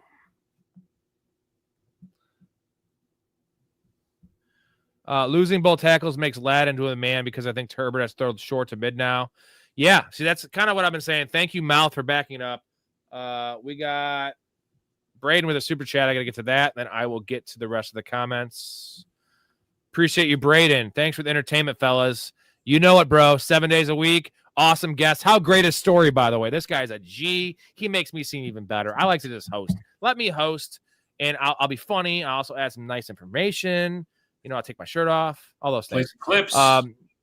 Yeah, and the clips. Yeah, I'm producing, doing all this shit. Braden says, thanks for the entertainment, fellas. Not to take off for the night. What's about to take off for the night? What backup running back should we be targeting? So we're talking about guys to stash, right? Yeah. So let's walk through this for him. Obvious guys are Corum, Algier, all the handcuffs we know, but there's some deeper guys. And I think Isaiah Davis is a guy with Braylon Allen possibly missing 8 weeks. He's going to get some work. He's going to be more usable than these other handcuffs. And you got Breece Hall, potential, injury prone, somewhat injury prone, still has an ACL issue from the past, and the trade possibility. So there's 2 ways Isaiah Davis becomes a workhorse there. So I think my name is Isaiah Davis. Yeah, I mean, you're kind of ruling out the obvious ones that are probably rostered, right? Blake Corum, Brian Robinson, Tyler Algier. I just picked up Isaiah Davis in a league. Other guys you might look to stash: Sean Tucker, Ollie Gordon, Kendra Miller is a good one. Sean Tucker for sure. Sean with the Bucky Tucker, Irving thing. I'm just thinking who else might be out there. I mean, I really don't want anybody in Tajay Spears if he's available. Rico Dowd. Oh, by the way, Chuba Hubbard is on the wrong side of questionable. If Rico Dowd is available he gone. in any of your leagues, go and get him right now. Jaden Blue's the name. Yeah, Miles Sanders could be hurt. I get that Miles Sanders injury looks a little light. I'm not too. I don't know. People are really juiced up about Jaden Blue, but the dude's been inactive for a long time. I know. I'm just saying, we were talking about deep stashes, right? Like a guy that was drafted and now is available. Jerome. I'm going to stick with my Isaiah Davis thing because Isaiah Davis is the dude, right? That's probably available in almost every league. You know who I look to pick up this week? Brashard Smith. I want to get ahead of it. I think the Chiefs could be making some moves at running back. And Braden, I appreciate your contribution and your comment. Thank you so much. We have a super from Mouse South. What a dude. Chubb or Carter. Also, I want to talk to Samson. Oh, hold on. I'm gonna give the people what they want. Give me your answer while I look for this clip because I have so many now. Chubb or Carter? I think it's Chubb for me until I see it. Yeah, I'm still not a bad matchup either. They're still going to split in Houston, and again, I don't want really a piece of this Cardinals running game until we see it for a week. They didn't look good when Connor was there, realistically, and we saw what Trey Benson looked like last week. Now he might have been hurt towards the end, but yeah, I'm going with Chubb. I guess the answer isn't Samson because I want to talk to Samson. I want to talk to Samson. Climbing to the moon like that bitch Alice Cram. I can watch that every. Half Baked so epic. How great is that? It's so good. It's a good movie. I just love almost any movie where you have a dude like Nutty Professor or Mike Myers, playing multiple roles. It's just like fucking genius. Like I want to do like that, but I'm just not good enough. Just I play a chick. The worst example of that is Jack and Jill, where Adam Sandler plays a chick. Have you seen Jack and Jill? No, I'm not a fan of like a lot of the stuff. I love the Sandler 90s shit, but the grown-ups era stuff, you can keep all that. All that is nonsense. You know what we should do? I haven't seen Jack or Jill either. I watched the Cinema Sins on it where he just goes through how bad it is for like 20 minutes. We should do a Jack and Jill watch party story. Yeah, let's do it. They just drop some acid and like just watch it and be like, what the fuck planet are we on, Adam Sandler? They just dropped the Cinema Sins for grown-ups. Yesterday. Yeah, I watched it. Grown Ups is not great, but like the reason I'm pissed about Grown Ups, man, is that like I'm a big Farley guy. That should be Chris Farley, and it would have been Chris Farley. And can you just imagine Chris Farley in that role, falling out of that pool, and just it's sad because I like Kevin James is fine. Okay, Kevin James is fine. He's Dalton Schultz, right? I'm just telling you, Chris Farley is fucking Tony Gonzalez, dude, or Gronkowski, or like he's Gronkowski. How about that? Aaron Hernandez. Well, Jesus Christ, no, he's a peaceful man. He would never hurt a soul. No, just Baller because Bennett. Something in common. Okay, Baller Bennett, Calvin Ridley or Alec Iomanor. Let's do this assumption based on Calvin Ridley playing this week. Are you still going Iomanor over Ridley because Ridley would be banged up? Yes, and it's not just because Ridley's banged up. It's because Ridley has lost a step. I don't think he has. His hands just suck. It just sucks. They suck. Bad there. It's bad, and Iomanor seems to be developing chemistry with Cam Ward. We will take the L on that one because we both had Calvin Ridley as a PP on our list, on our 10 PPs. Yeah. We had a lot of good ones, though. I had Javonte Williams and Tucker Kraft and a lot of good ones, but that was a bad one. Elite says that we actually admit our L's story, like unlike other channels. We don't like run from them. I admit it. The reasons were there. I mean, it's just Cam Ward's been also awful. And we didn't see that. He has not looked as sharp as I was hoping he would coming out from Miami. What is he, your fucking brother? That's super nice. Not as sharp. He looks fucking like dog shit. Elite says I traded away ETN and a Javonte to receive Bucky, McBride, and Olave, 10-man team. 10-man league. How many trades are you making this week? He's a trade guy. I like that trade. Even if Bucky's hurt, I don't care. McBride is amazing, especially now with the tight end landscape. Olave is literally third in expected fantasy points right now among wide receivers, and Bucky is going to be eventually back, right? Whether it be next week or week 7. Yeah. So what's really nice about this trade in particular for Elite is that in a 10-man league, you want to have difference makers at the onesie positions because you're dealing everybody's roster stacked. So McBride and Warren are kind of those two, and Kraft to a certain extent are kind of those difference makers that you really want to have. So getting McBride on your roster is solid. McBride's the number one tight end from here on out, I think. Amir, Ladder, Jake Browning, and a super flex. We always go quarterback and super flex. They're just almost guaranteed 14 points. Like always, right? Try to find a spot for Lad elsewhere, though. Yeah, even with Jake Browning, like you're gonna get garbage time. You're gonna get 15 points. So, do you know who the backup is there in Cincinnati? Can we confirm that? Can you look that up real quick for me? Yeah, I can look it up. Ronaldo says, "You guys are awesome, excellent work, fire, fire, fire. Appreciate you, Ronaldo. Thank you for the kind words. We do our best. The vibe is real. The community is real, and this shit's on a rocket ship right now. And whether it be this year or next year, by next year, this is going to be a real fucking thing that people better pay attention to. If you want to win money, gambling, fantasy, entertainment, you name it. Look at this man's story. Look at how handsome he is. Look at how smart he is. He's got 4 fucking degrees, this guy. That's true. We have fired up. Jake Dunn just got me fired up. All right. Jake Dunn fired up. What a call. What a call. I know. I'm fired up. We put our monies where our mouths are when it comes to our team and our teams in general. Rob and I co-manage a team, and we lost. We didn't lose, but Tucker Kraft is on bye, and so I don't even remember who I was. Oh, Mason Taylor I had originally picked up, but he said Pearsall and Jennings are out. We're gonna go with the man Tunges. He's the black guy to Russell Crowe's Gladiator. Yeah, 18 points, baby. Dustin Wells, what's up, fellas? 2 flex. Who we starting? Pittman's, Dobbin, Carter, Woody, or DeMarcado? Pittman, Dobbins, Carter, Woody, or DeMarcado. Playing, so it's Pittman for sure. Yeah, it's Pittman and Dobbins. Yeah. Or Woody. Woody would be the other option, but I'm going Dobbins even in a full PPR. I am too. Dobbins is getting a ton of work right now. Elite's making more trades. Sorry, I made a one for one. Pacheco to receive Terry. You won that one, even if he's out. And Gainwell to receive Justin Herbert. He has LJ. Who's LJ? Ronaldo. Bad Bunny is pure trash. So he must know this artist. And I guess I got to go listen to this. Bad Bunny, probably the most popular reggaeton artist in the world. He wrestled in WWE. He's not that. That's cool. He wrestled in WWE. I'm guessing he is trash if he's popular because what do we know about most people? They listen to bad music. And I know, Story, you're not exactly like a music buff. I'm a drummer. I'm really, really, really, really into music. And I don't listen to new music really at all. I like Buckethead, who's the best guitarist of all time, 700 albums. I like a lot of good music. A lot of it's not new music because there's a lot of great old music. Same with movies. I think we're all on the same page there. Alex, who would you realistically try to get for Bucky and Johnston? I already have Gibbs, Hendo, Scat, and Tet.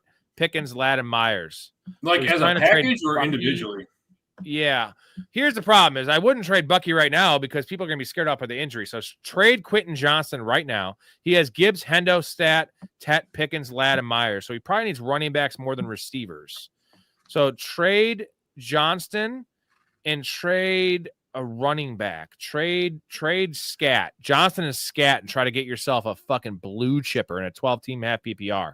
Like a blue chipper. Like Bijan or like, one of those guys. That's my thing. Not going to happen. You're not going to get Bijan. You're not going to get. Well, you know what I mean. One of those. I know where you're going for, but you're not Marion going to get Hampton or something. Hampton. Yeah, you're not going to get Gibbs. You're not going to get JT. So Hampton, Hampton. Although again, he probably takes this if that offense, if the passing game takes a step back, then certainly that running game is going to take a step back. Flowers, Marv, or Johnston for wide receiver 2 / flex. Could also use big woody marks, but I see the risk with that. Johnston for me. I mean, I guess it has to be Johnston. I'm so fucking just like upset. Okay. No, I'm just so pissed because I was higher on Johnston after like going into last year more than anyone in the world. Story, I had him in every league, and he was still fine, but he was like hard to start in redraft. He had 8 touchdowns, and he did good work for me in best ball. And then like they drafted Trey Harris, so that scared me off. It spooked me. And then I have no Quentin Johnston, and he was going in the same spot this year, almost as last year. I should have a lot of Quentin Johnston. Dude, is the counselor like curled up in the fetal position? His Trey Harris, Donta Thornton picks are not looking good. No, unfortunately, all his rookie running backs are hitting now with Genty and Hampton, and he's probably just like jerking that off. But like, the problem is he told you to never draft Puka Nacua, not because anything we said. We said we were scared of Matt Stafford. He said don't draft Puka Nacua because he's a pussy. Remember, he likes LeBron James, and he shouldn't be fawning over other professional athletes. Like, dude, bad take. Like, our reasoning made sense to not draft Puka, and we take the L on that. We're taking the L on that physically because we don't have Puka, but at least like we were worried about real things. I mean, I did end up taking in one of my keeper leagues. I kept Puka over Devon Achane. And looking like a win, but Achane looks good too. So that could have gone either way. I think I told you to do that too, didn't I? Yeah. Thank you. I think so. Jason said, should I start Rachaad White with the Bucky situation? With Bucky out, yeah, in full PPR, especially in half, a little bit more worried just because Sean Tucker is a G, and Sean Tucker will be getting 14, 12, 14, 13 touches, right, Story? Yeah, I think so. They kind of lost their enamored ways with Rachaad White. So he is basically a role player now, but his role is very solid in a PPR. But you should definitely be starting him. Yeah. Game Face says ETN Jutkins for my Pittman, Barkley, and Pollard. Should I do the trade? I'm not trading Barkley at all. So no. Yeah, I don't care who else is in there. Pollard is an expiring asset, it appears. But Pittman seems like, and I know, Story, you hated Pittman preseason. You said he was trash. I'm sorry to call you out, but like, I told you that Colts wide receiver room is better than the Green Bay wide receiver room. But apparently Romeo Doubs is a god, so actually it's kind of a wash. Well, yeah. I'm not trading Barkley. I'm not trading Barkley, right? You're not trading Barkley. No. I wouldn't do this trade. No. Like Barkley's a G, and he's gonna crush. Like you have to have a single rush over like 20 yards this year. Last year it was every game 60-yard tutter. He doesn't have a 100-yard rushing yard game yet, which is bound to turn around shortly. Matt C, what's going on, bro? Should I drop the rest of my fab on Jalen Warren? $43. The Kenneth Gainwell shit's real. I mean, regardless of how he looked when he got the emergency start, but like he's been kind of eating into him. And Caleb Johnson's a milk carton, bro. Like, what the fuck is going on with Caleb Johnson, Story? Good thing we got off that one. We were kind of on him early in the draft season before it started, and we got off him. I have like 1 share of Caleb Johnson. You were all about him. You don't even have any shares, do you? No, I didn't, because we kept an eye on the preseason reports and the camp reports, and the dude was running with the third stringers. Like, as much as I love the talent, and he's coming from Iowa, which is a running back factory. Like, you've got, when the coaches are telling you something, don't spit in their face. Like, they were telling us that he's not going to be the guy. Jalen Warren, they were very comfortable with Jalen Warren. But the problem is, you're right, the Kenneth Gainwell thing is real. Let's go back to week 1, for example. Jalen Warren, 11 for 37, but Kenneth Gainwell had 7 carries in that and also 4 targets. Like, this, Jalen Warren had week 3 was amazing, but this could flip-flop either way. I think you should try to go aggressive, but I would not be dropping all my fab on Jalen Warren. Like, that team, maybe do like 25, right? 25? That feels like it could be. We've seen this before with Jalen Warren. This feels like a hot hand situation. Yeah. And I'm guessing, let's assume this is out of 100, right? So it'd be 43%. Yeah. So 25%, you might still get them. Take a look at what you do. Take a look at the other teams in your league who needs a running back, what their fab situation is. That can help also inform you on what you should do. I said the thing about trades, right? Like find the teams that need players and you can get the most instead of targeting names, target situations and try to pillage other people's rosters. Scott, if Marvin Harrison pops off this week, who would be a good wide receiver to trade for? So you're looking at a 1-for-1. I think you keep Marvin Harrison with Trey Benson being out, man.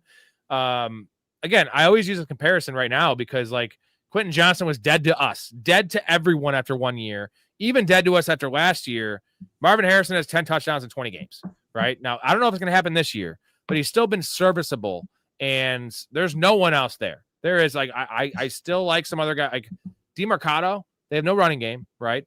Michael Carter, Jesus. Michael Wilson, okay, not great. Marvin Harrison's the guy there. So I don't think I want to trade him. Who would be a name, though, Story? I wonder if you could try to get George Pickens. No way. George Pickens, wide receiver 6 right now, dude. Yeah, but he still comes with a lot of baggage from last year. So I'm wondering if the owner might feel that he's got an expiring asset because of CeeDee Lamb. I'm just speculating. I got you. I mean, always try. Yeah. John says trade Bucky, Kyler, and AJ for Ibuka, Javonte, Mahomes, and Kraft. Bucky, yeah, you do that right now. Bucky's hurt. AJ's bad. Well, big bad fantasy. I don't even care about Mahomes, but you get it. If it was Ibuka, Javonte, and Mahomes, I'd do that. But tell him to get rid of Mahomes and give you a better running back to Javonte Williams. Unless you need, he's trading away Kyler, so you need to. Okay, he needs a quarterback. Gotcha. Well, good. Mahomes is going to be a top 5 quarterback, bro. Get Kyler off your roster. Call of Duty just dropped. Yeah, Ryan says my wife has huge melons. She says she wants you to take her magnum size cock and stick them in her huge cans. I'm not really into titty fucking, dude. I never got the appeal of titty fucking. My wife has huge cans too, and I'd rather just fuck their mouth or their vagina or their butt. You know, like there's 3 other better options. It's kind of cool, I suppose. I like coming on titties, but anyways, we'll move on. But I appreciate that, Ryan, and maybe we can work something out. Jason says, I got 3 things to say. Kevin James is a goat. I mean, Kevin James, maybe I was a little hard on, it's one thing. Maybe 3 words. That's actually 4 words.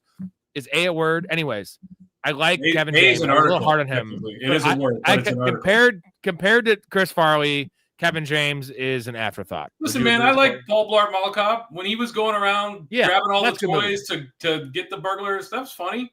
But, some of the King and Queen stuff is pretty funny, though. Yeah. I know, but Chris Farley had such a small, it was an 8-year window, and he crushed ass. Like, the movies aren't great, but SNL's amazing. And what would he have been able to do if he cleaned up his act a little bit?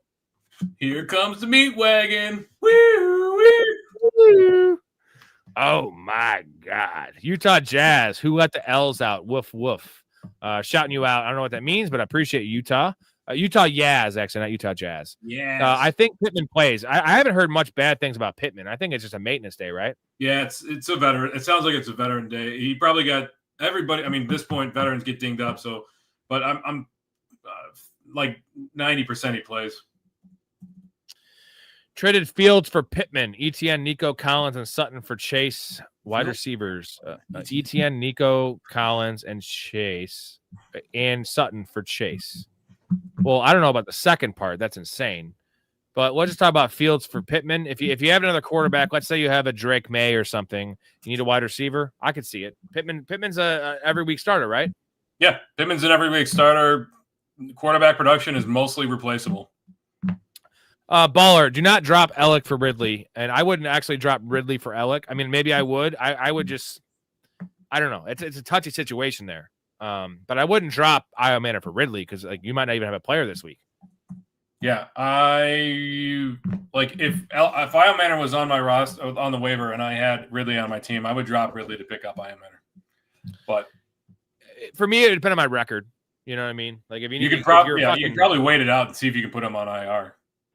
If Io Manor hasn't been picked up by Thursday, he's probably not getting picked up. ETN Judkins for my Pittman Barkley Pollard. No, sorry, I missed. That was the same thing before. Don't do that. Sorry, we're behind in the chat, guys. If you really need something answered, you need to take off. you give me $1 super chat, whatever, I will get to it right away. Otherwise, I got to get to everyone's comments. I'm an equal opportunity employer here. Need your thoughts on this story. I traded away Kamara, Scatterbo, and DK to receive Bijan.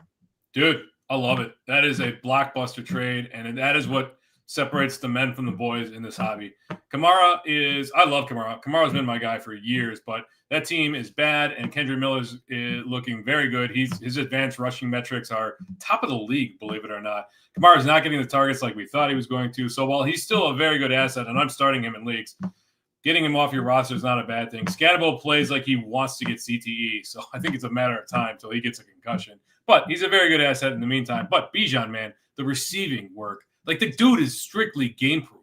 I get Tyler Algier. I mean, the fact that Tyler Algier is getting 10, 12 carries tells you that this wants to be a running team. But when the chips are down, when push comes to shove, Bijan's still getting the receiving work. Like that, Bijan's like redraft. I would go Bijan over everybody else.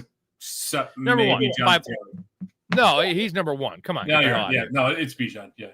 Utah, trade BTJ or Chase Brown. I don't know if that's for. It says or, but I would rather have BTJ than Chase Brown. Same. I think they're both buy lows, though. I'm not buying Chase Brown right now. I am. Buy low. I don't want that headache. I don't want that headache. CD Smitty should have dropped Juwan Johnson for Waller. I already have Kraft and buy and Kittle on IR. No, because Waller, I said this a couple times in the stream, he ran 10 routes that game. It's going to increase with Tyreek being out and him getting worked in. But like Juwan Johnson also has to deal with Taysom Hill coming back, which is going to hurt our boy Kamara.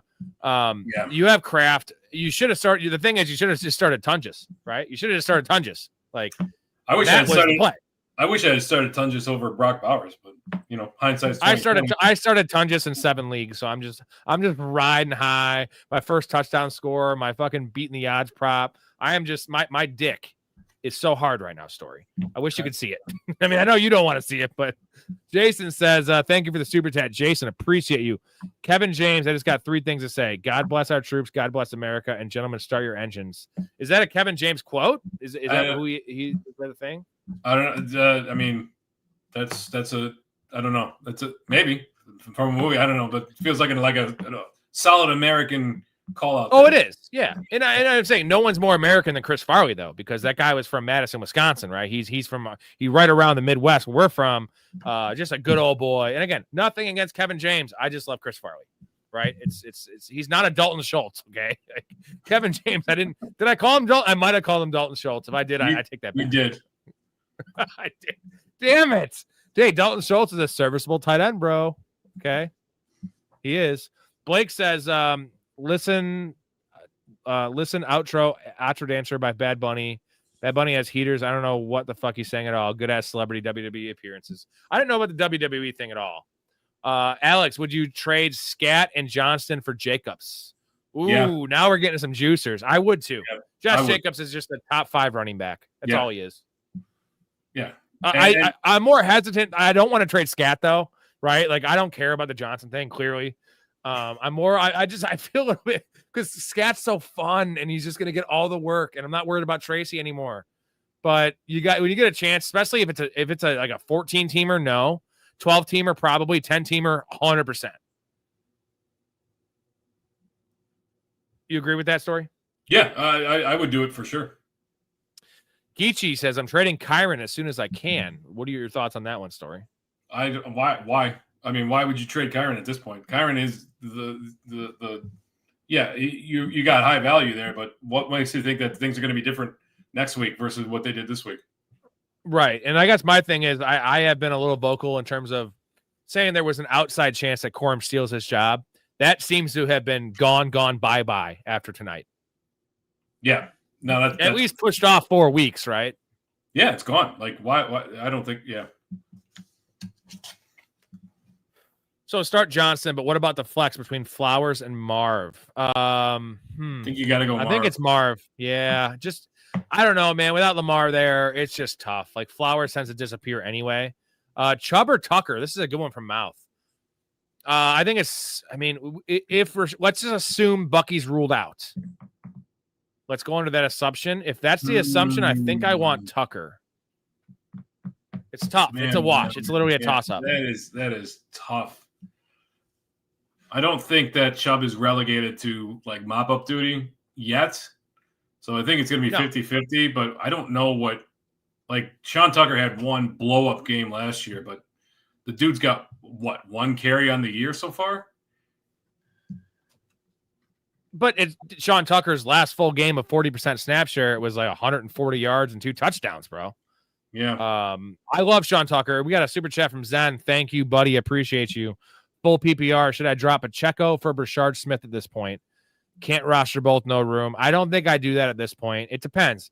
If this is like a super, super deep stash where you're not looking to start them until like week 14 or, week 12, whatever, maybe. If it's full PPR, more likely to have Smith. But I'm not going to go that far yet. Story, do you agree? God, like that is a two-way timeshare that looks really, really bad right now between Pacheco and Kareem Hunt. Let me just pull up and see what we got from Pacheco here. It's not good. It's not good. No, he's not getting any goal line carries. Yeah, they love Kareem Hunt for some reason. Kareem Hunt is dust. Pacheco, I'll tell you, here's the upside of Pacheco's story. And he's barely the offense is starting to the offense is starting to turn around, and I believe that he's going to be their clock killer.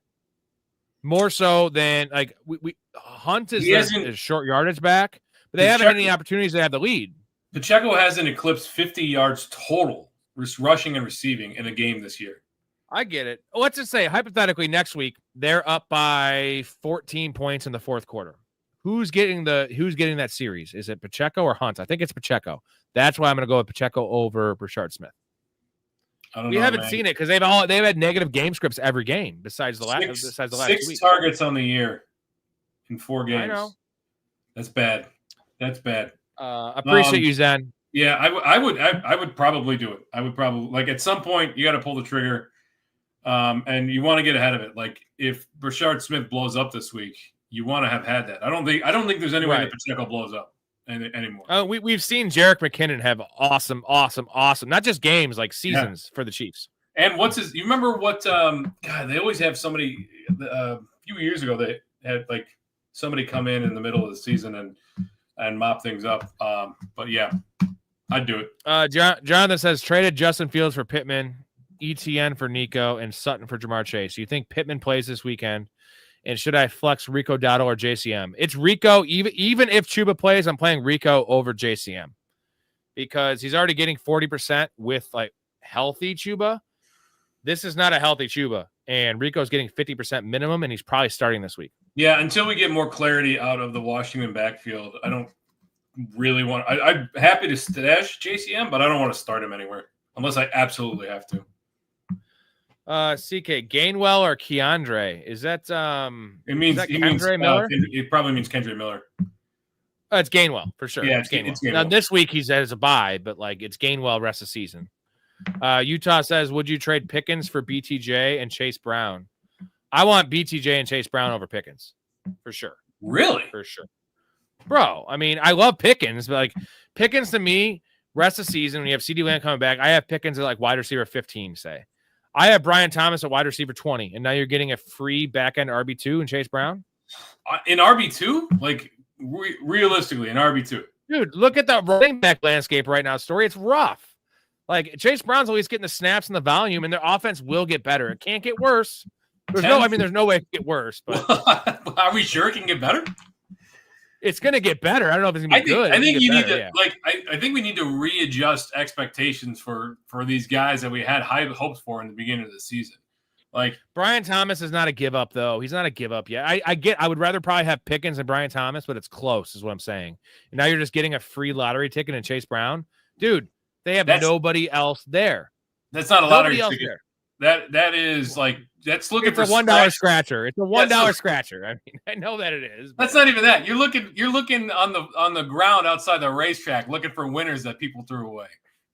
It's not a homeless guy looking for cigarette butts yet, though, Story. The Dallas defense I'm doing that trade. Is horrible. Dak is playing outstanding. And right now you've got at least one more game, probably 2 or 3 without CeeDee Lamb as the number 1. But we also, and again, I'm the biggest. See, what's wild is I'm the biggest Brian Thomas and Ladd McConkey defender, and I hated both those guys pre-draft. And I'm the one telling you guys, like, that's what I expected. They're going to be just fine. They're just not going to return the value you draft. That's why I didn't draft them. I'm trading for Brian Thomas right now, dude. Mostly because Travis Hunter doesn't seem to be a factor. And that was my worry a little bit. And like it's been bad without him. It's because Brian Thomas has personally been bad. And Trevor Lawrence has been kind of bad. And they've been running a system. They haven't been just force feeding the ball to Brian Thomas like Mac Jones did. Give me Brian Thomas. I think Brian Thomas and Pickens is a wash, bro. The problem is they are force feeding the ball to Brian Thomas, and look what we're getting out of it. That's my problem. Trevor Lawrence is bad. I had one small hope that Liam Cohen could turn things around there, and he hasn't. And I don't think he can. Trevor Lawrence is broken. Look at this. 7 receptions, 5 for 49 in a game where they put up 26 points. Like, that's not going to get it done. When look at what Pickens did last week, and look at what Pickens has in front of him with the Dallas defense, which is bad. I know. I do that trade. You're getting 2 guys, and like Pickens is still George Pickens. I love George Pickens, but like CD's coming back. He's not going to be a top 10 receiver. Jason, he's still on this Kevin James thing. Thank you so much, dude. You need to play the Kevin James Daytona 500 Grand Marshal. That's what the speech was. Okay. 2010, 2006. Okay, I'm gonna find it. I'm gonna clip that in here actually because I am pretty American and I like American things. That's why I love Chris Farley. And I'm sorry about my Kevin James hate. Maybe I will say it went a little too far. When I called him Dalton Schultz, it went a little too far. And I do love Paul Blart Mall Cop, right? And King of Queens is a good show. It's an everyone loves Raymond type show. It's good. I'm a Seinfeld and Sonny fan, so like, you know where my allegiances are. Let's see. I get back to the chat here. We're really behind. We're trying here, gentlemen. I'm starting Danny Dimes, Taylor, A-Chain, Amon-Ra, Sutton, Mason Taylor with Pitts on bye, Johnson and Myers. You should have started Tungus. Damn it, Mark. Mark, I haven't seen you on here before. You need to tune into the show because I would have told you right now. We had the same decision in our league story. Literally, you had Mason Taylor, and I literally was like very adamant about starting Tungus. My thing was if both receivers are out, I said if one of them is out, it's a decision. If they're both out, as in Pearsall and Jennings, it's fucking easy smash Tungus. Yeah. So, like from that situation, like I feel like I don't want to be greedy because we got 17 points or 15 points or whatever from the tight end position, but man, it felt like there was a lot more that could have been had there. Yeah, he had an easy touchdown that now the thing is CMC scored the touchdown too, and the play was designed for CMC and he was the pick player, but they actually both went to CMC in the flat and he was just sitting there in the end zone like this. And that was the read for Mac Jones, and it ended up working out as a touchdown. But like the easier play was just to throw a 7-yard little touchdown for the second tutty for Tunches. But let's not get greedy. 18 points, 17.9 from a streaming tight end. 17 point whatever the heck. Yeah, I'm happy with it, but I'm like it's one of those where it could have been a monster game. Like he could have had the yardage too. So Utah says it kind of helped with my point, even though I'm a big Pickens fan. CD was there. Pickens was 9 point a game. No, because week 2 he had that. It was bad, but he had that late touchdown against the whatever that was week 2 against the Giants. So he ended up with like 18, and he had 6 the first game, so it was like 13 a game when CD was there. And yeah, that's my point, is that Pickens is not a wide receiver 1 rest of season, but he is firmly a top 15 guy. And I still think Brian Thomas is a top 20 guy, and you're getting a free Chase Brown. Elite says, do I start AJ Brown or Pickens? This is pretty easy. Pickens for me. Yeah. Tough matchup, but Sauce will be on him, but Sauce sucks. He's definitely lost. I mean, you throw out week 1 because against Philadelphia, like 15.3, 15.3, 29.4. That's pretty good for George Pickens. Well, this is why I don't like starting wide receivers against Sauce Gardner. Not because he's good. It's because Sauce Gardner is the most notorious fucking pass interference, handsy fucking corner ever. And he just like hit his shutdown numbers in terms of the receiving, the receiver's yards he gives up is just because he has pass interference penalties. And unfortunately, you don't get those, but it's still George Pickens for me. Wesley, super flex spot, PPR 6 per touchdown, pick 1. Addison at Cleveland, Rush versus Houston, Ollie Gordon at Carolina.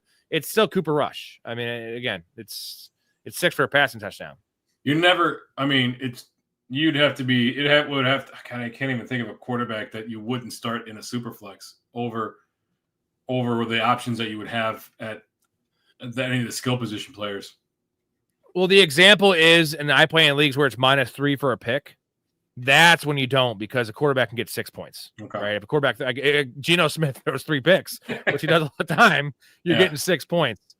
Sub-Zero back in the chat. What's going on, bro? I'm here midly drunk and pissed that the Rams defense went fucking AWOL. Yeah, because he was saying, so Sub-Zero was telling me they're the number one play this week, and I said I liked them as a top 5, top 8 play, but I still said I liked Arizona, and, I went to this spiel, Arizona and the Giants and the Chiefs.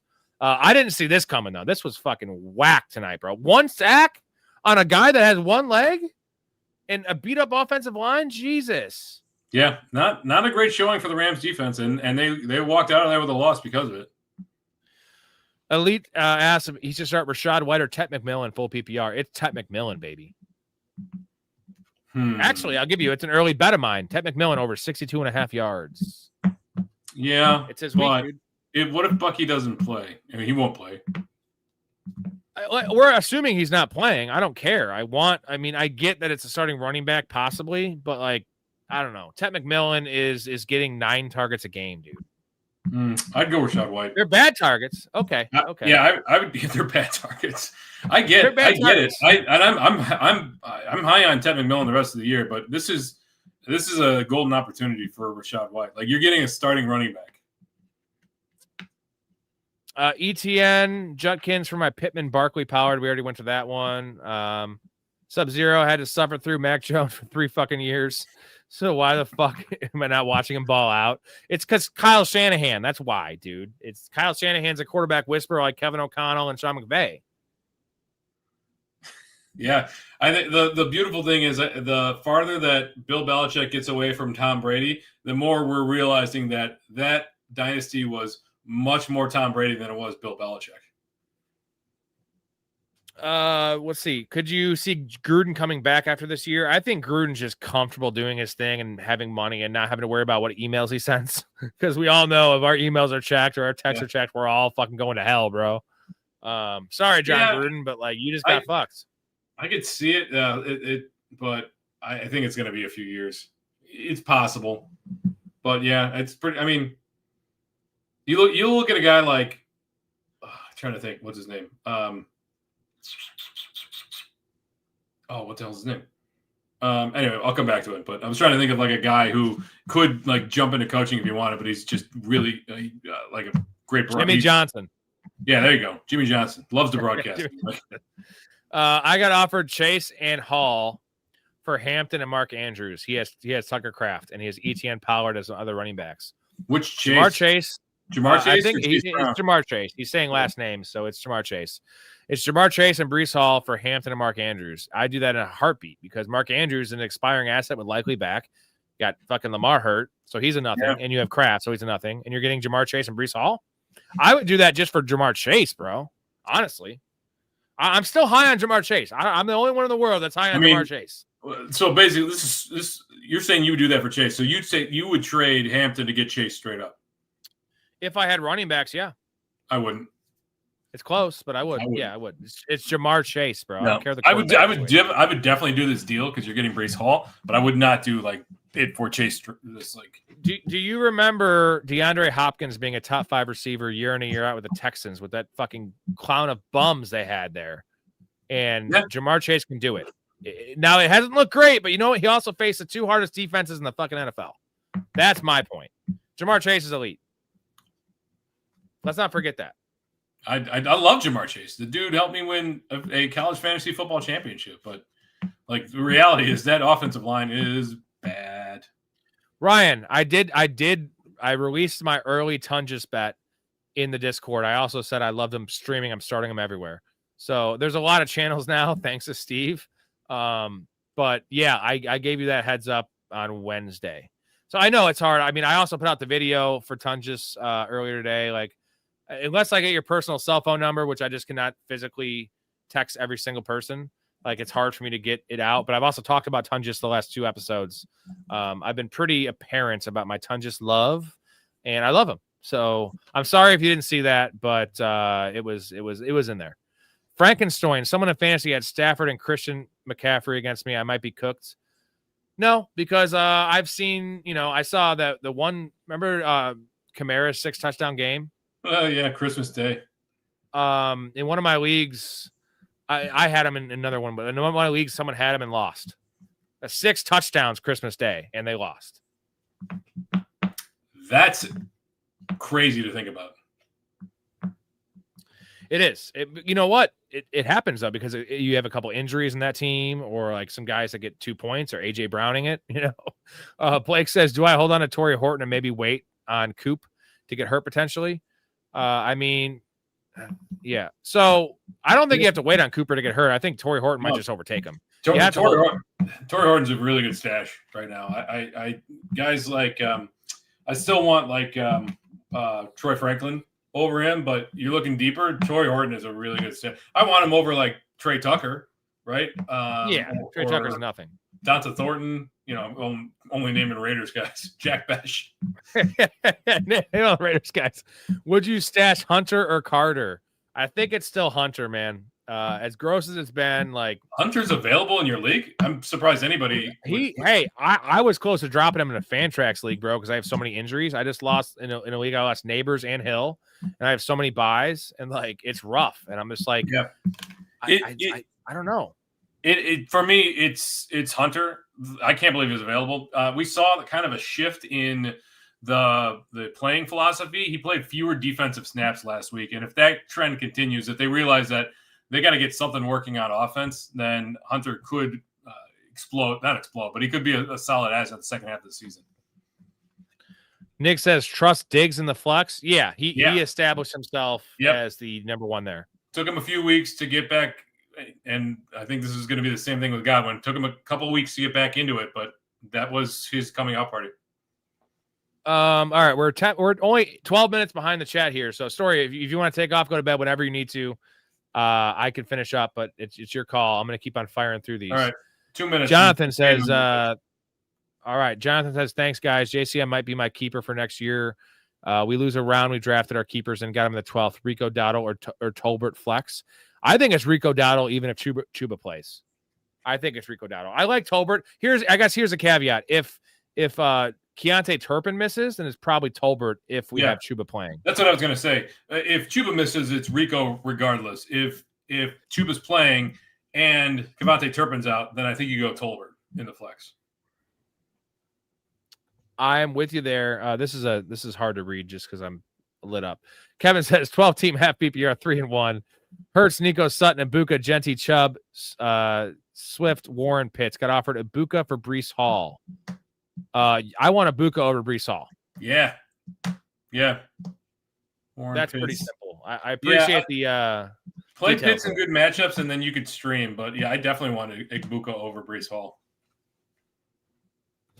I'm stuck between starting Stephon Diggs or Michael Carter. We just went with that one.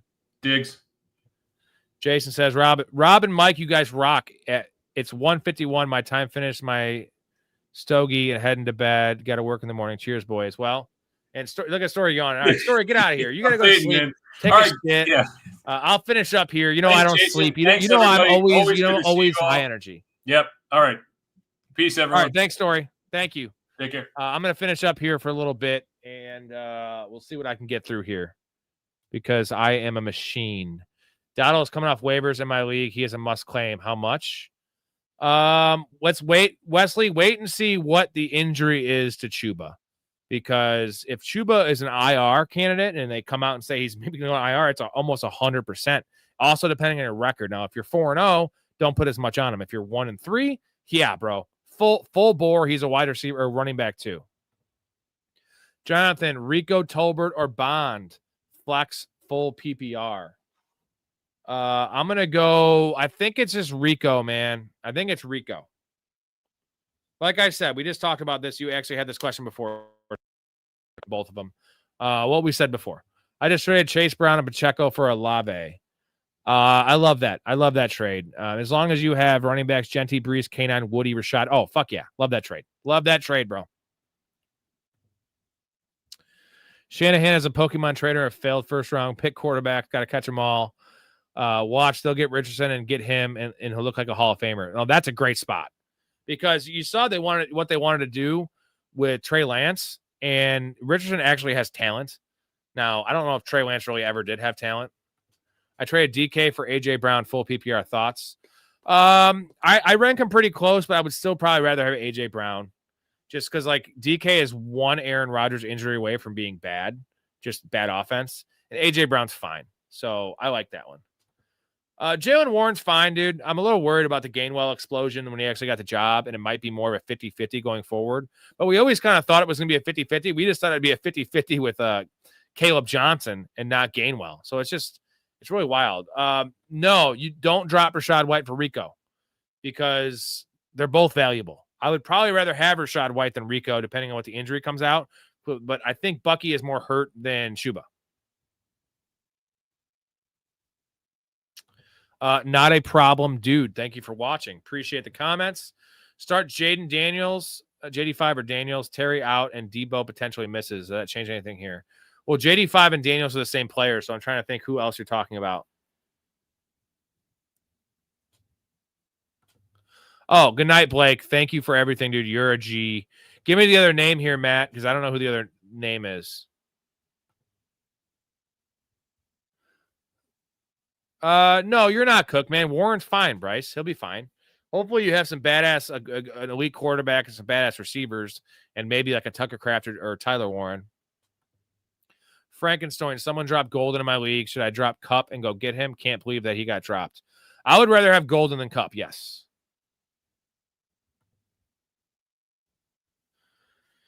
Yeah, it was a rough night for the ancillary running backs, dude. It was rough.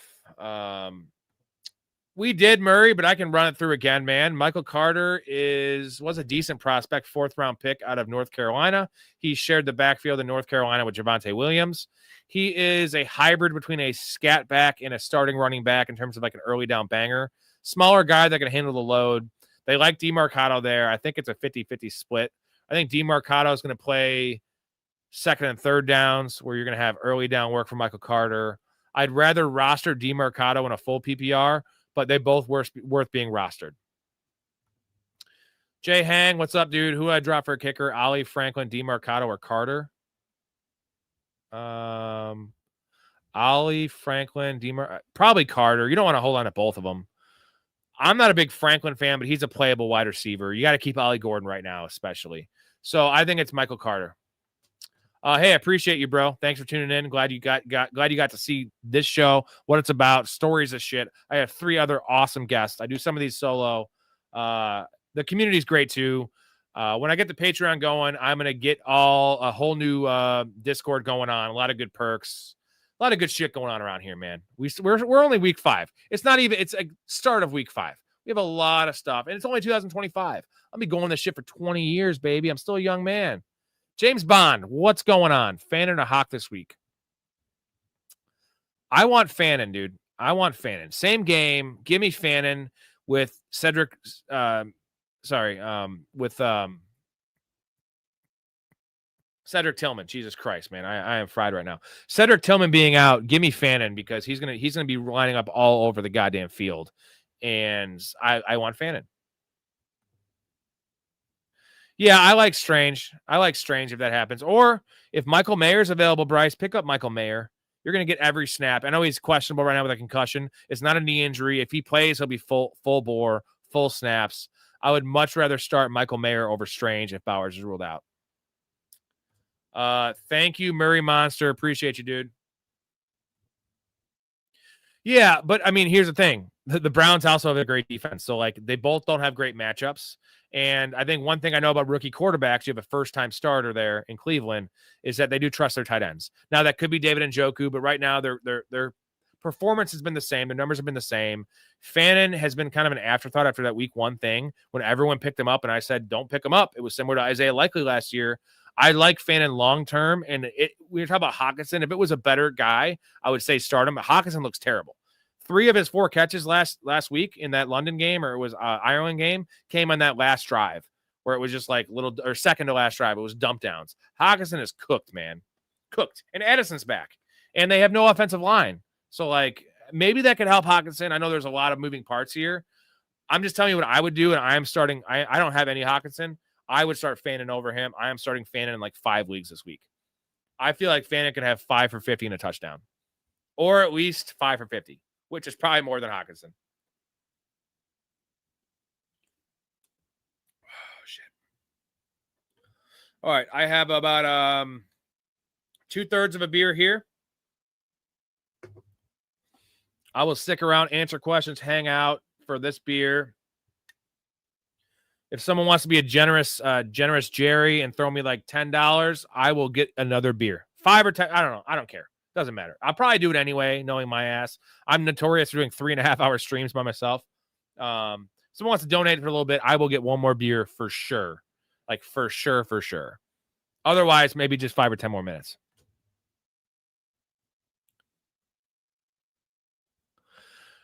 He was okay, man. He was Dylan Gabriel was a product of Oregon, which produces pretty good college quarterbacks. He's small. He's a game manager. He's 25, so he has a lot of experience. But I don't think he's that amazing, and he definitely doesn't have a big arm. So he's fine. I mean, I don't know. It's not an upgrade over Joe Flacco, though. Like Joe Flacco was kind of throwing picks, and he's a statue. Gabriel has some mobility, which is nice. But I'm not really bullish on him.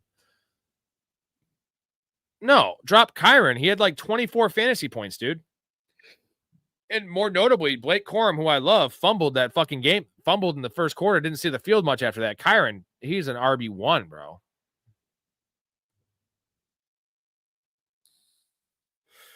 All I know, dude, is that Fannon's a much better player, even though he's a rookie, than Hawkinson right now. Hawkinson is never going to have a 20-yard reception. It's not possible.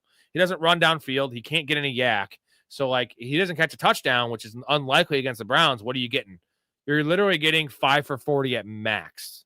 So, yes, he might be safer than Fannin. I still don't think he is, but he might be. The upside is very limited with Hawkinson right now. Don't drop Kyron. Don't drop Kyron. The Lions are underdogs to the Chiefs at Arrowhead on the 12th. Do you think I take the Lions now? The 12th, huh? What week is that? Is that that's next week? So that's not Rashee Rice is not back yet. I think you wait because the problem, if you do that and Jared Goff gets hurt or fucking Jahmyr Gibbs gets hurt, like the Lions not gonna. It's probably what 2.5, 3 points, 1 point, whatever. It's not gonna move that much. That's not worth it. The points that matter is 3 to 3.5, 7 to 7.5. You want that hook. I wouldn't do it. Kyron's not the reason you lost, man. That was rough, but like, don't drop Kyron. I'm not going to take these questions seriously at this point. Yeah, Hawk is kind of droppable just because the long-term outlook of him does not look good. Where Fannin is a long-term dude that is going to give you the same production that Hawkinson gives you with some more juice.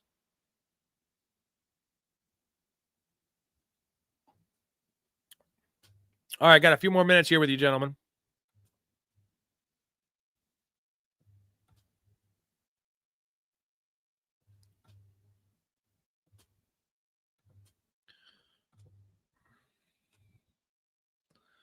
Oh, hell yeah. Thank you, Avery. I'm going to grab a beer for that. See, I'm super cheap, bro. If I was a girl, I would fuck everyone. Yeah, I definitely would. All right, I'm going to play a clip while I grab this beer to keep you guys entertained. Yeah. Is that piss? Is that piss? You might as well pull over. He's just going to keep yelling. Jesus Christ, D! I'm covered in piss! Well, maybe you shouldn't have had your window down. Maybe you shouldn't be throwing jars of pee out the window. Maybe I should, maybe I shouldn't. It's up for debate. You shouldn't! All right, I'm back.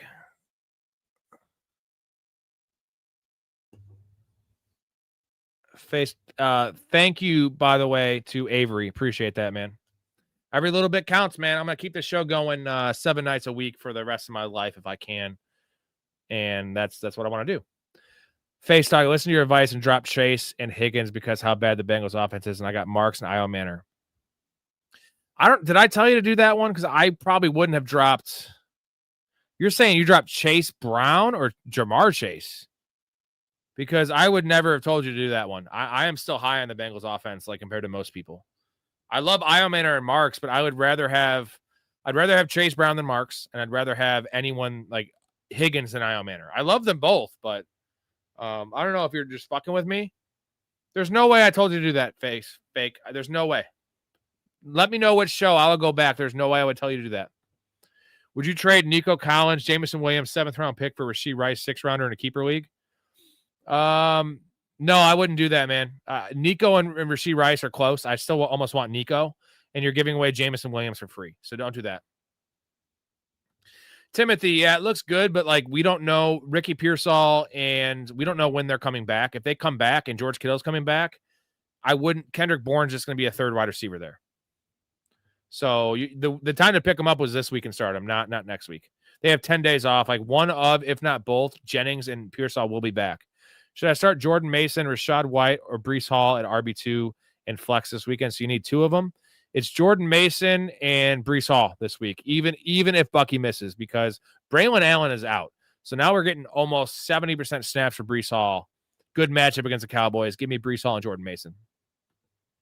Bryce, if Spears comes back this weekend, should I fire up Marks over Pollard? No, Pollard. Pollard plays 92% of the snaps. He only has one touchdown. He has not hit yet. It's not a bad matchup for him. I am definitely going.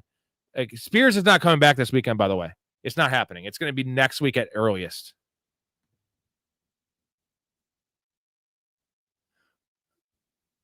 Yo, can you give my brother a shout out for his birthday? He's a big fan. Happy birthday to Nick Gurr. Happy birthday, Nick Gurr. How old is Nick Gurr?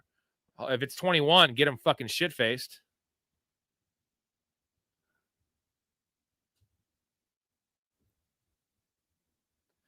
Hey, I just got to say, I did not tell Face Talk to do anything like that. I'm telling people to trade for Bengals players right now. They're easy buy lows. Never drop Jamar Chase. Don't even drop Chase Brown. So there is zero chance, bro. If you find that, I will cut off my dick on this channel because I get hammered on these things. I remember what I say, and I don't remember what I say, but I'm in the moments I'm operating at pretty good. I'm pretty functional, and I know I would never tell you to drop Jamar Chase. I am telling everyone on this channel to trade for Jamar Chase and to keep on starting Jamar Chase and to bet on Jamar Chase's props. I think everyone in this chat knows who I am and what I'm about, and I'm not about dumb things like that, unfortunately. Now, maybe you confused me with someone else. Maybe you were on acid. I don't know. I'm sorry if you did that. It was not because of me. Flex Diggs and start Jags defense. How we feeling? Man, Jags defense against the Chiefs it's a no for me, dog. Try to find other defenses. The Cardinals, the Browns, the Giants, all those three defenses are elite this week and good in real life. Jags defense looks awesome. It's been great for fantasy, not against the Chiefs, bro. Unless both the receivers are out again, and then you'd have Kittle coming back, then you could still start him. But if one of them comes back, yeah, he's going to be ass. Dude, it's been trash, but you realize that literally the Bengals' first two games after Joe Burrow's injury, Vikings, at Broncos. Dude, hardest two matchups in the world. It's looked rough. It'll get better. Well, talk to me next week. Next week, it's a tough matchup this week, too, against the Lions, but don't worry about it, man. They're fine. You can't drop them. All grown up. I'm in desperate need of a quarterback. Was offered Dak for Mims. Mims is a wide receiver 6 in my league for kick returns. Ooh, I have Jackson Dart. Dak for Mims. Well, no. Don't do that. If you get kick returns. It must be really boosted for kick returns. No, I'd rather roll Jackson Dart if Mims is that valuable with kick returns. Like you're trading away a wide receiver 1 for a borderline quarterback 1. Jackson Dart's fine, dude. What did I say, Mayor?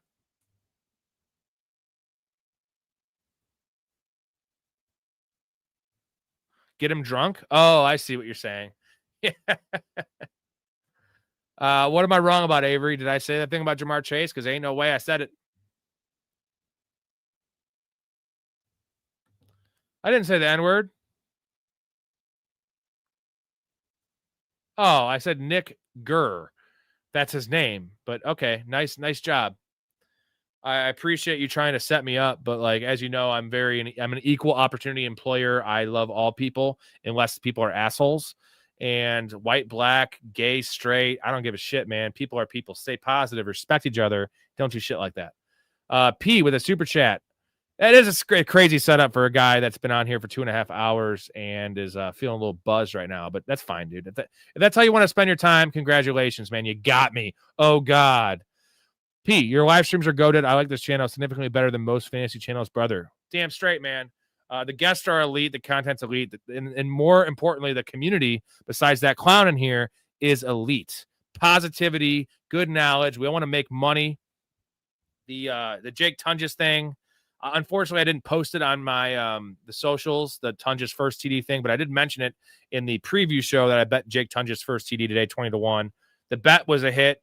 So, yeah, thank you, dude. Appreciate the donation and your kind words, man. I'm going to keep it up as long as I can, as long as you guys let me. I don't want to get a real job anymore. I'm going all in on this shit, baby. It's been 4 years of the channel. I was working full-time before. I've been off for a couple months. I figured why not try to go full bore into this. I play 25 fucking redraft leagues, $7,000 in the hole, man. And I'm gonna win double that, hopefully. Killing on my gambling segment this year. So let's kill it together. Raptors. I'm gonna get back to serious talk here. I traded Chase Brown, Jamar Chase, Lamar for Herbert, Hampton, and Dunze. So you trade Chase Brown, Jamar Chase, Lamar. I hope you had a good if you have a decent quarterback, if you have a Drake May or something, then you probably won the trade. That's a lot though, bro. So I'm not a fan of it because Lamar will be back, but it's if you have a good quarterback, you might have done okay. I'm not a big fan of it, Raptor. I'm going to give you my honest take on that one.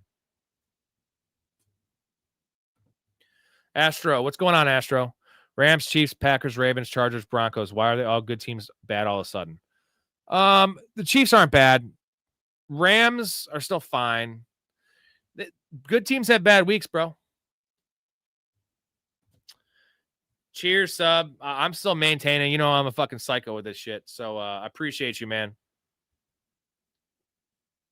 I got another beer, so I did promise the people that I would finish it. Should I trade ETN plus Woody or ETN plus Dobbins for Josh Jacobs? Either one I would do. There's so much unknown with Woody right now. And with the report that Joe Mixon is not playing football this year, apparently coming out today, which I've been saying since day one. Nick Chubb is there, but RJ Harvey's there for Dobbins. I think I would rather trust Dobbins. Here's what I'll say. It depends on your record, man. If you are 4-0 right now, I would rather have Woody. If you are 2-2 right now, I'd rather have Dobbins. So it's all, Nico, it depends on your record because Dobbins is definitely better for the near future. I like Woody's outlook long-term because I just feel RJ Harvey's going to make that a 50-50 split. At worst, 50-50 split for RJ Harvey the back end of the season, where Woody is going to be the opposite. He's going to start getting more and more and more and more and probably be the fucking featured back there. Well, the Packers are fine, dude. They're 2-1-1. Ravens are beat up to shit. And the Broncos had a rough start because Bo Nix is kind of inaccurate and not great.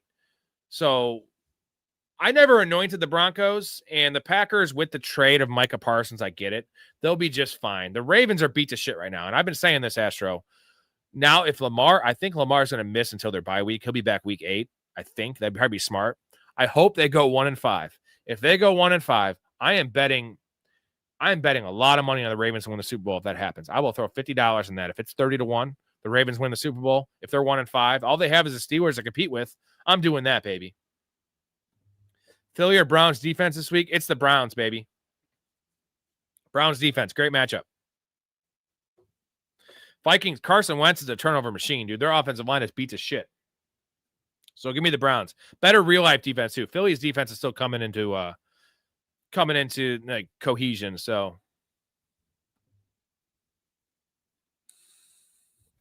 Big Woody Marks is a great name, dude.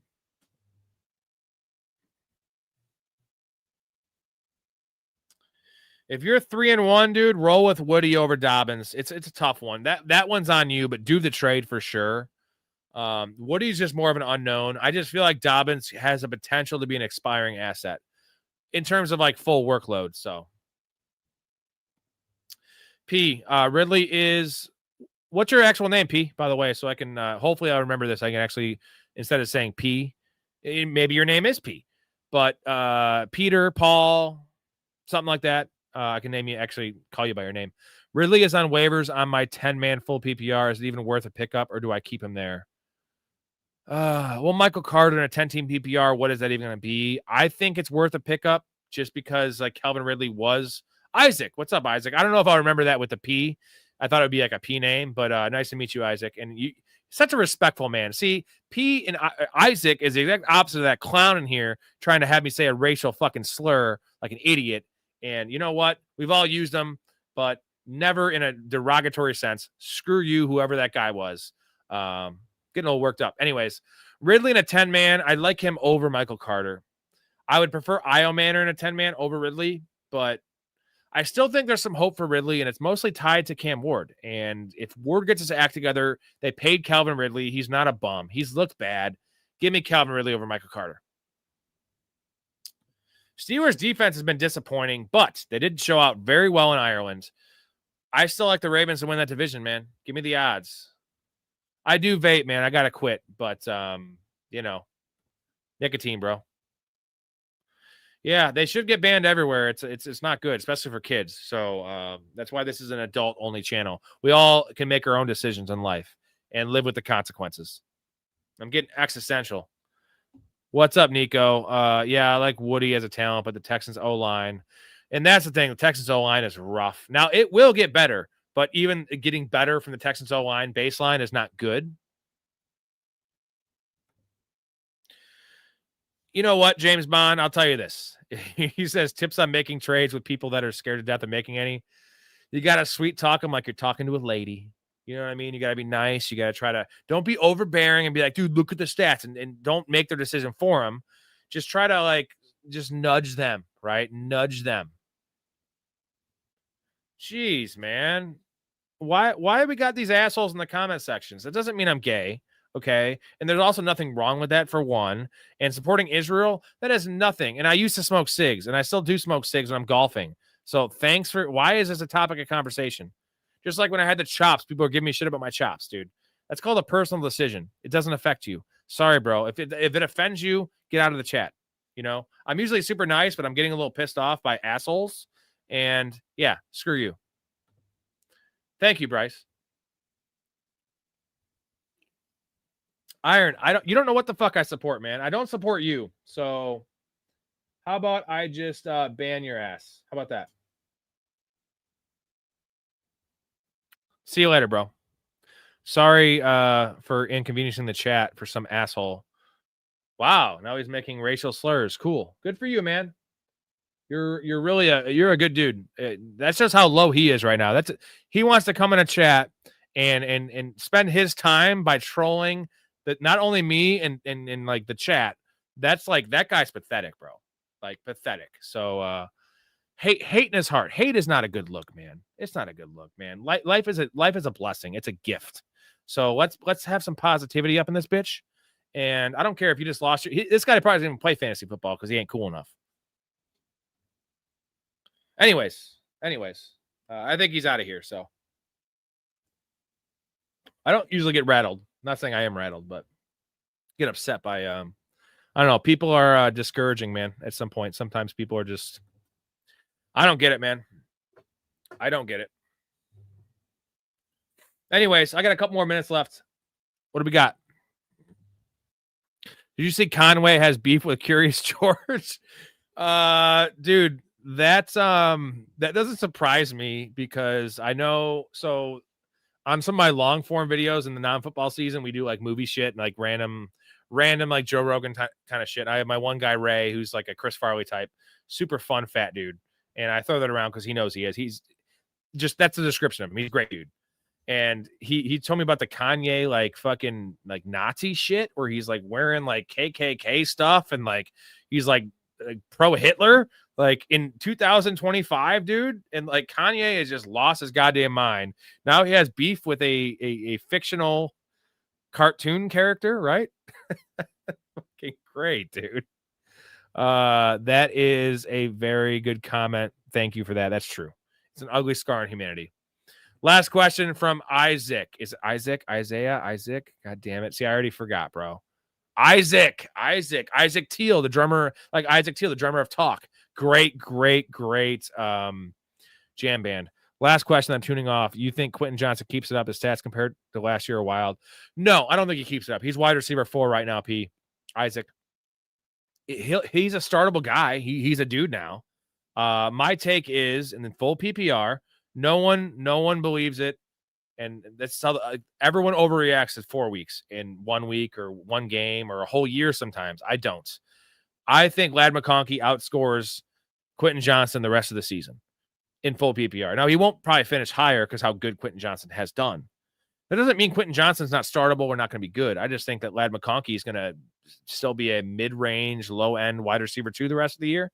And they're both going to finish in that top 25 range. So I'm not going to overreact too much to what's happened. Appreciate the super chat, though, Isaac. Thank you for tuning in. You're a real dude, man. Love you. I rostered both Carter and DeMarcado because I own Benson. Should I go ahead and cut Carter and wait to see Sunday? Well, essentially, with the IR spot, you're rostering 3 Cardinals running backs. I don't like that. It depends on what you need. You might just want to see what happens, but I don't want to have that much equity on one bad team.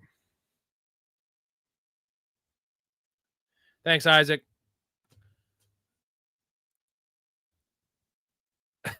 He says, but I thought he liked Adolph. Astro, Curious George, Patrick Starr, Pete Davidson, Northwest, LeBron. Oh, yeah, okay. Well, everyone wants to pick fights with LeBron. Jesus Christ. I'm so done with the LeBron hate, dude. Like, guy's a goddamn saint. Amazing basketball player. One of the best athletes in the history of the world. Here's what I'll tell you. I'm 37 years old. When LeBron James made his goddamn debut in the NBA, I was a freshman in high school. He's still balling out as an all-star. I'm fucking old as shit over here. Like, it's been my whole life, dude. Like, literally 21 years of my life. I'm 37. I've had LeBron James in it. Actually, more than that, because we saw his, what was it, junior year? His game was televised on ESPN. He has been in my life for so long and never made a mistake besides the decision, which wasn't a mistake. He fucking raised money for charity. I'll always defend LeBron James for that. He said some dumb shit and politically wise, whatever, dude. You know what? Why do I give a fuck what LeBron James thinks about politics? Why do you care what I think about politics? Who gives a fuck about politics anyway? LeBron James, GOAT. Second GOAT. How about that? Second best basketball player of all time. I give Jordan the nod. But career-wise, longevity-wise, LeBron's the best of all time.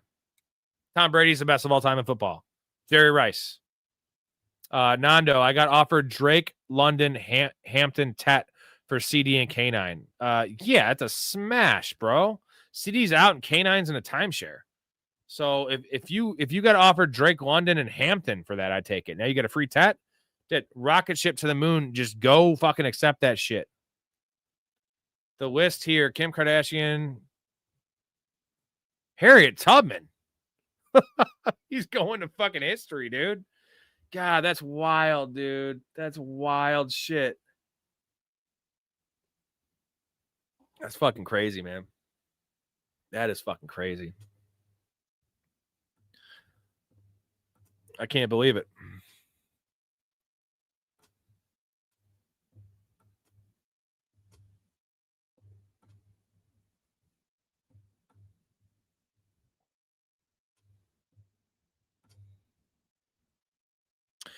No problemo, Nando. Go win your league now. That's a league-winning trade, brother. All right, a couple more minutes left here. Any last questions you guys have? I will do. I had that beer. I said if I got a super chat, I'd get another beer. I will get one more. If I get $10, I will do one more. I don't want to, honestly, so please don't. But if you have a question and you want to be nice, I will drink one more beer and just be really hungover in the morning. I don't give a shit. I'm a man of the people, man, and I like beer, so. Peace, Bryce. Thanks for the comments. Thanks for the fucking kind words, bro.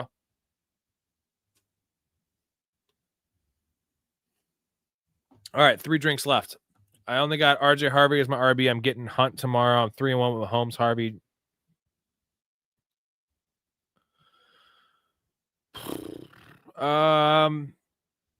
You could probably trade Johnston, bro. Trade Johnston right now and get a good fucking running back. Easy trade. You need him. You got that guy. He's valued high. You won't be missing him.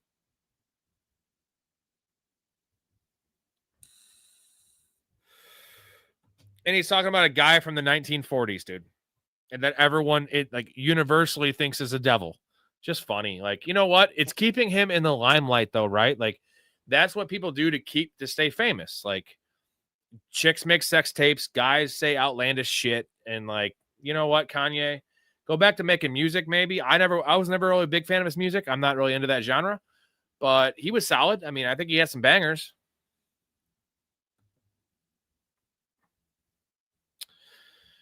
He's clearly just out of his mind, and it's almost like, I feel like this is almost like an Antonio Brown situation for Kanye. Like, right? Like, and the thing is, he didn't play football. Like, Antonio Brown, I'm going to give him the pass, the fact that he probably has CTE, and it's just fucked up, man. It's really messy, and I don't get it. I really don't get it. All right. There's no more questions. I am going to log off. It's been 2.5 hours. Tomorrow night is Friday night. We're going to be doing a very, very special fantasy football lounge with a special guest. It'll probably be around 11 p.m. or 12 p.m. I'll put it on the Discord. I'll set the video so you guys can see. Put your notifications on. If you have not already subscribed, what are you waiting for, man? 7 days a week, 10 shows a week. The community, the content, the guests, the advice, the betting. We're winning fucking money, baby. Damn it, Smitty. I did tell you Rattler over Mac Jones, didn't I? Bro, but all I got to say is Mac Jones, like, again, I'm going to play the intro. I'm going to play the intro real quick, and the guy is a beast, okay? The guy is a beast.